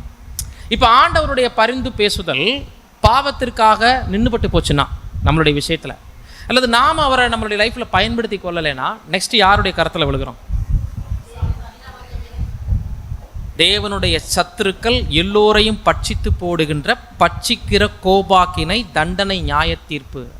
இப்போ இந்த இடத்துல சங்காரதூதன் யாருங்கிறத கண்டுபிடிச்சாங்க. கவனிச்சிங்களா? இனிமே நம்பிக்கையோடு நோக்கி பார்க்குறதுக்கு எதுவுமே இல்லைனாலே தேவன் இப்போ நேரடியாக நம்மளை ஹேண்ட் ஓவர் பண்ணிடுவார். குமாரன் ஒதுங்கிட்டார். இப்போ யார் கையில் நேரடியாக விழுகிறோம்? இப்போ சங்காரதூதன் யாருங்க? படிங்க. எபிரேயர் 10ஆம் அதிகாரம் 30 மற்றும் 31ஆம் வசனங்கள். பழிவாங்குதல் எனக்குரியது, நானே பதிற்செய்வேன் என்று கர்த்தர் சொல்கிறார் என்றும், கர்த்தர் தம்முடைய ஜனங்களை நியாயம் தீர்ப்பார் என்றும் சொன்னவர் இன்னார் என்று அறிவோம். ஜீவனுள்ள தேவனுடைய கைகளில் விழுவுகிறது பயங்கரமா இருக்குமே. ரெண்டாம் மரணம் யார் கொடுக்குறாங்க நமக்கு? இதாவாகிய தேவனா கர்த்தர் இயேசுவா? இதாவாகிய தேவன். ஏன்னா கர்த்தர் இயேசு பரிந்து தான் பேசுகிறாரு. பரிந்து பேசுதல் பலவீனமான கரைகளுக்கு. இப்போ ஒரு லிமிட்டுக்கு மேலே கர்த்தர் பரிந்து பேசுகிறத நிறுத்திடுறாரு நம்ம லைஃப்பில். இப்போ நேரடியாக தேவ சமூகத்தில் நிற்கிறோம். இது வரைக்கும் நின்னதில்லை. ஆதாமுடைய பாவிங்கும் போதும் குமாரன் தான் நடுவில் இருந்தார். உடன்படிக்கைக்கு பின்னாடி நம்ம செய்கிற சில பலகீனமான கரைகளுக்கும் குமாரன் நடுவில் இருந்தார். ஒரு காலம் வரும், நாம் மனதார சத்தியத்தை மறுதலிச்சு சத்தியத்தை விட்டு வழி விலகி துணிகர பாவம் செய்து இருதயத்தில் இவ்வளவு அழுக்குகள் உள்ளவங்களாக மாறிட்டோம்னா அடுத்து நம்மளை புதுப்பிக்க முடியாதுங்கிற நிலைமை வரும்போது குமாரன் கம்ப்ளீட்டாக ஒதுங்கிக்குவார். இப்போ பரிந்துரை நின்றுபட்டு போகும். சங்கார தூதன் தேவனுடைய நியாயத்தீர்ப்பு. சங்கார தூதன் தேவன் சொல்லக்கூடாது, தேவனுடைய கோபம், தேவனுடைய தண்டனை. ஏன்னா அந்த வாதை தான் தலைச்சன்களை என்ன பண்ணுச்சு? சங்கரிச்சிச்சு. எகிப்து முழுவதும் அந்த கோபம் தான் வாதையாக போய் சங்கரிச்சதை தான் சங்கார தூதன்னு சொல்கிறோம். அந்த மாதிரி தேவனுடைய கரத்தில் விழுவது பயங்கரமாக இருக்கும். இப்போ எகிப்து முழுவதும் தலைச்சன்கள் மரணம் அடைஞ்சாங்க இல்லையா? 1000 ஆண்டு, அதாவது செங்கடலை கடந்து போகும்போது பார்வோனுடைய சேனைகளும் மரணம் அடைஞ்சாங்க இல்லைங்களா? இந்த 2 டெத்தும் எதை காட்டுது அப்படின்னா, சுவிசேஷ யுகத்திலும் இவ்வளோ சத்தியத்தை அறிஞ்சும் சிலர் 2ஆம் மரணத்துக்கு போவாங்கங்கிறது எகிப்தின் தலைச்சன் சங்காரம் காட்டுது. இறந்து போனவங்க. செங்கடலில் மூழ்கி பார்வோனோட செத்து போன சேனைகள் 1000 ஆண்டுல வந்தும் சிலர் கீழ்ப்படியாமல் செகண்ட் டெத்துக்கு போவாங்கங்கிறத நமக்கு காட்டுது. இதில் நாம் இருக்கக்கூடிய காலகட்டம் முடிவு நாட்கள் சுவிசேஷகத்தினுடைய முடிவாக இருக்கிறதுனால தான் தலைச்சன் சங்காரம் எவ்வளோ முக்கியங்கிறத இந்த பாடத்தில் நம்ம பார்த்துருக்கோம். ஸோ வீட்டுக்குள்ளே என்ன செய்யணும்னு ஒவ்வொரு பஸ்காலையும் படிச்சுட்டு இருக்கோம். அப்பத்தை சாப்பிடணும், கீரையை சாப்பிடணும், ஆட்டு இறைச்சியை சாப்பிடணும். அதை விட்டால் திராட்சை ரசம், அப்போ மறுபடியும் பாடம், அப்போஸ்தலர்கள் என்ன பண்ணாங்க, இதெல்லாம் நம்ம கேட்கும்போது இன்னொரு நபரை பற்றி நம்ம படிக்கும்போது சுவாரஸ்யமாக இருக்குது. யூதாஸ் என்ன செஞ்சார், பேதுரு மறுதளிச்சு விட்டார், காலை கழுவுனாங்க. கேட்க நல்லா இருக்கு. நம்ம ரட்சிப்பு எப்படி இருக்குது? வருஷம் கடந்து போகுது. அந்த அப்பத்திலும் பாத்திரத்திலையும் பானம் பண்ணுறோம். வீட்டுக்குள்ளே இருக்கிறோமா? முதல் கேள்வி வீட்டுக்குள்ளே இருக்கிறோமாங்கிறது. பஸ்கா ஆசரிக்கிறோமாங்கிறது ரெண்டாவது. அந்த சேஃப்டியான வீட்டுக்குள்ளே நம்ம சத்தியத்துக்குள்ளே இருக்கிறோமா? அந்த வீடு சத்தியத்திற்கு தூணாய் ஆதாரமாக இருக்கிற அந்த வீட்டுக்குள்ளே இருந்து ரேன்சமை நம்ம பயன்படுத்தி கொண்டு வழிவிலகாமல் இருந்து துணிகர பாவங்களால் இருதயத்தையும் நிறைக்காமல் வழிவிலகி சென்று துணிகரமான பாவங்களை செய்யாமல் சத்தியத்தை மறுதளிக்காமல் இருக்கிறோமா? இந்த 3 கேட்டகரியில் நம்மளை யோசிச்சு பார்க்குறோம். சுருக்கமாக நிறைய லிஸ்ட்டு கொடுத்துட்டு போகலாம். எளிமையாக அந்த 3 விஷயத்தில் நம்ம பார்த்துருக்கோம். இறுதியாக 2 பேதுரு 2ஆம் அதிகாரம் வசனம் 20-21 வாசிப்போம். கர்த்தரும் இரட்சகருமாய் இருக்கிற இயேசு கிறிஸ்துவை அறிகிற அறிவினாலே உலகத்தின் அசுத்தங்களுக்கு தப்பினவர்கள் மறுபடியும் அவைகளில் சிக்கிக்கொண்டு ஜெயிக்கப்பட்டால் அவர்களுடைய பின்னிலைமை முன்னிலைமையிலும் கேடுள்ளதாய் இருக்கும். அவர்கள் நீதியின் மார்க்கத்தை அறிந்த பின்பு தங்களுக்கு ஒப்புவிக்கப்பட்ட பரிசுத்த கற்பனையை விட்டு விலகுவதை பார்க்கிலும் அதை அறியாதிருந்தார்களானால் அவர்களுக்கு நலமாயிருக்கும். என்ன வார்த்தை பார்த்தீங்களா? கர்த்தரும் இரட்சகருமாய் இருக்கிற இயேசு கிறிஸ்துவை அறிகிற அறிவினாலே உலகத்தின் அசுத்தங்களுக்கு தப்பினவர்கள், முதல் மரணத்திலிருந்து தப்பிச்சவங்க. மறுபடியும் அவைகளில் சிக்கி கொண்டு ஜெயிக்கப்பட்டால் அப்படின்னா, ஒரு புது சிருஷ்டியான பின்னாடி வாழ்க்கை மறுபடியும் யதார்த்தமான பாதைக்கு திரும்பி பாவம் செய்ய துணிகர் சொன்னா, அதில் சிக்கி அது நம்மளை ஜெயிச்சிருமா? எப்போ பழைய வாழ்க்கை நம்மளை ஜெயிக்குதோ அவர்களுடைய பின்னிலைமை முன்னிலைமையில் இருந்தாங்களோ அதை விட கேடுள்ளதாக இருக்குமா? கவனிச்சிங்களா? எக்ஸாம்பிள், சென்ற வாழ்நாள் காலத்தில் ஒருத்தர் திருடனாக இருந்தார். திருட்டெல்லாம் விட்டுட்டாரு, திருந்தி உடன்படிக்கை செஞ்சுட்டாரு. இப்போ மறுபடியும் திருடணும்னு என்ன வந்துச்சுன்னா, இவருடைய திருடுத்தனம் அவருக்கு போகவே போகாது சாவர வரைக்கும். புரியுதுங்களா? ஏதோ ஒரு கிரைம், ஏதோ ஒரு தப்பு நம்மக்கிட்ட அடிக்ஷனாக இருந்திருக்கும் இல்லைங்களா? என்ன குற்றம் வேணாலும் வச்சுக்கோங்க. அது கோபப்படுறவங்களா இருப்பாங்க, அல்லது மற்றவங்களை பற்றி குறை பேசுகிறவங்களா இருப்பாங்க. இப்படி சின்ன சின்ன தவறுகள், பெரிய பெரிய தவறுகள் எதை வேணாலும் போட்டுங்க. உடன்படிக்கைக்கு பின்னாடி எதெல்லாம் துணிகரமாக செய்ய ஆரம்பிக்கிறாங்களோ அது சென்ற வாழ்நாட்களில் தேவன் மன்னிக்கும் போது எளிமையாக நம்மளை விட்டு போச்சு. இல்லை, செகண்ட் டைம் அனுமதிச்சிட்டோம்னா அது நம்மளை விட்டு போகாது. முன்னிலைமை பின்னிலைமை பார்க்கிலும் பின்னிலைமை முன்னிலைமை பார்க்கிலும் கேடுள்ளதாக இருக்கும். அவர்கள் நீதியின் மார்க்கத்தை அறிந்த பின்பு, சத்தியத்துக்கு வராததுக்கு வந்த பின்பு, தங்களுக்கு ஒப்புவிக்கப்பட்ட இந்த பரிசுத்தமான கற்பனையை விட்டு விலகுவதை பார்க்கலாம் அறியாதிருந்தால் நலமாயிருக்கும். சத்தியத்துக்கே வராமல் இருந்திருக்கணும், உடன்படிக்கையே செய்யாமல் இருந்திருக்கணும். இவ்வளோ பரிசுத்தமான கற்பனைகளை, நீதியின் மார்க்கத்தை அறிந்த பின்பு, பின்னாடி நிறையா விஷயங்கள் சொல்கிறார். நாய் கக்குனதை திரும்ப திங்க திரும்புவது போல, கழுவப்பட்ட பன்றி சேற்றிலே பொருளுவது போல இவர்களுக்கு என்றென்றும் கார் இருளே வைக்கப்பட்டிருக்கிறது. இவர்கள் தண்ணீர் இல்லாத மேகங்கள், கிணறுகள், சுழல் காற்றினால் அலையுண்டோடுகின்ற மேகங்கள், 2 தரம் செத்து வேறற்று போன மரங்கள். எவ்வளோ வார்த்தையை கண்டுபிடிச்சி திட்டுறதுக்குன்னே எவ்வளோ லிஸ்ட் எடுத்து திட்டிகிட்டு இருக்காரு பாருங்க பேதர். ஆனால் அப்போஸ்தலர்களுக்கு கிடைச்சிருக்கிற கைடன்ஸ் எல்லாம் சாதாரணமான உதாரணம் இல்லை. இதெல்லாம் சாதாரணமாக நம்ம படிச்சுட்டோம். எவ்வளோ ஒரு மைண்ட் மெச்சூரிட்டியில் பேசிகிட்டு இருக்கார் பாருங்க ஒரு படிக்காத அப்போஸ்தலன். நீதியின் மார்க்கத்தை அறிந்த பின்பு எவ்வளோ ஒரு மெச்சூரிட்டியான ஆலோசனை. எனவே அன்பான சகோதர சகோதரிகளே, அப்பம் கர்த்தர் நமக்காக பிக்கப்பட்டதை மாத்திரம் நம்ம நினச்சிட்டு வருஷம் அதில் நம்ம சுத்திகரிக்கப்படுறோங்கிறத நினைக்காம, நாமளும் ஒவ்வொரு வருஷமும் அவரோடு பிக்கப்படுறோம். அநேக கோதுமை மணிகளில் நாமளும் ஒன்று. திராட்சை ரசம் ரெடி ஆகுதுன்னா அதில் ஒரு கிரேப் இல்லை, பல பழங்கள் சேர்ந்தது தான் ரசம். நாமளும் இணைந்து பிக்கப்பட பிழியப்பட வந்திருக்கிறோன்னு சொல்லும்போது, ஒவ்வொரு வருஷமும் என்னுடைய அர்ப்பணிப்பின் பயணப்பாதை கர்த்தரை நோக்கி நெருங்கி கொண்டிருக்கிறதா? முன்னிலைமையை பார்க்கிலும் பின்னிலைமை கேடா இருக்கும்படி மோசமான உலக வழிகாட்டுதல் என்னை இழுத்து கொண்டு சென்று கொண்டிருக்கிறதா என்பதை நம்மை நாமே நிதானித்து பார்க்கணும். வீட்டுக்குள்ளே இருக்கிறோமா? பஸ்காவை மாத்திரம் ஆசரிக்கிறோமா?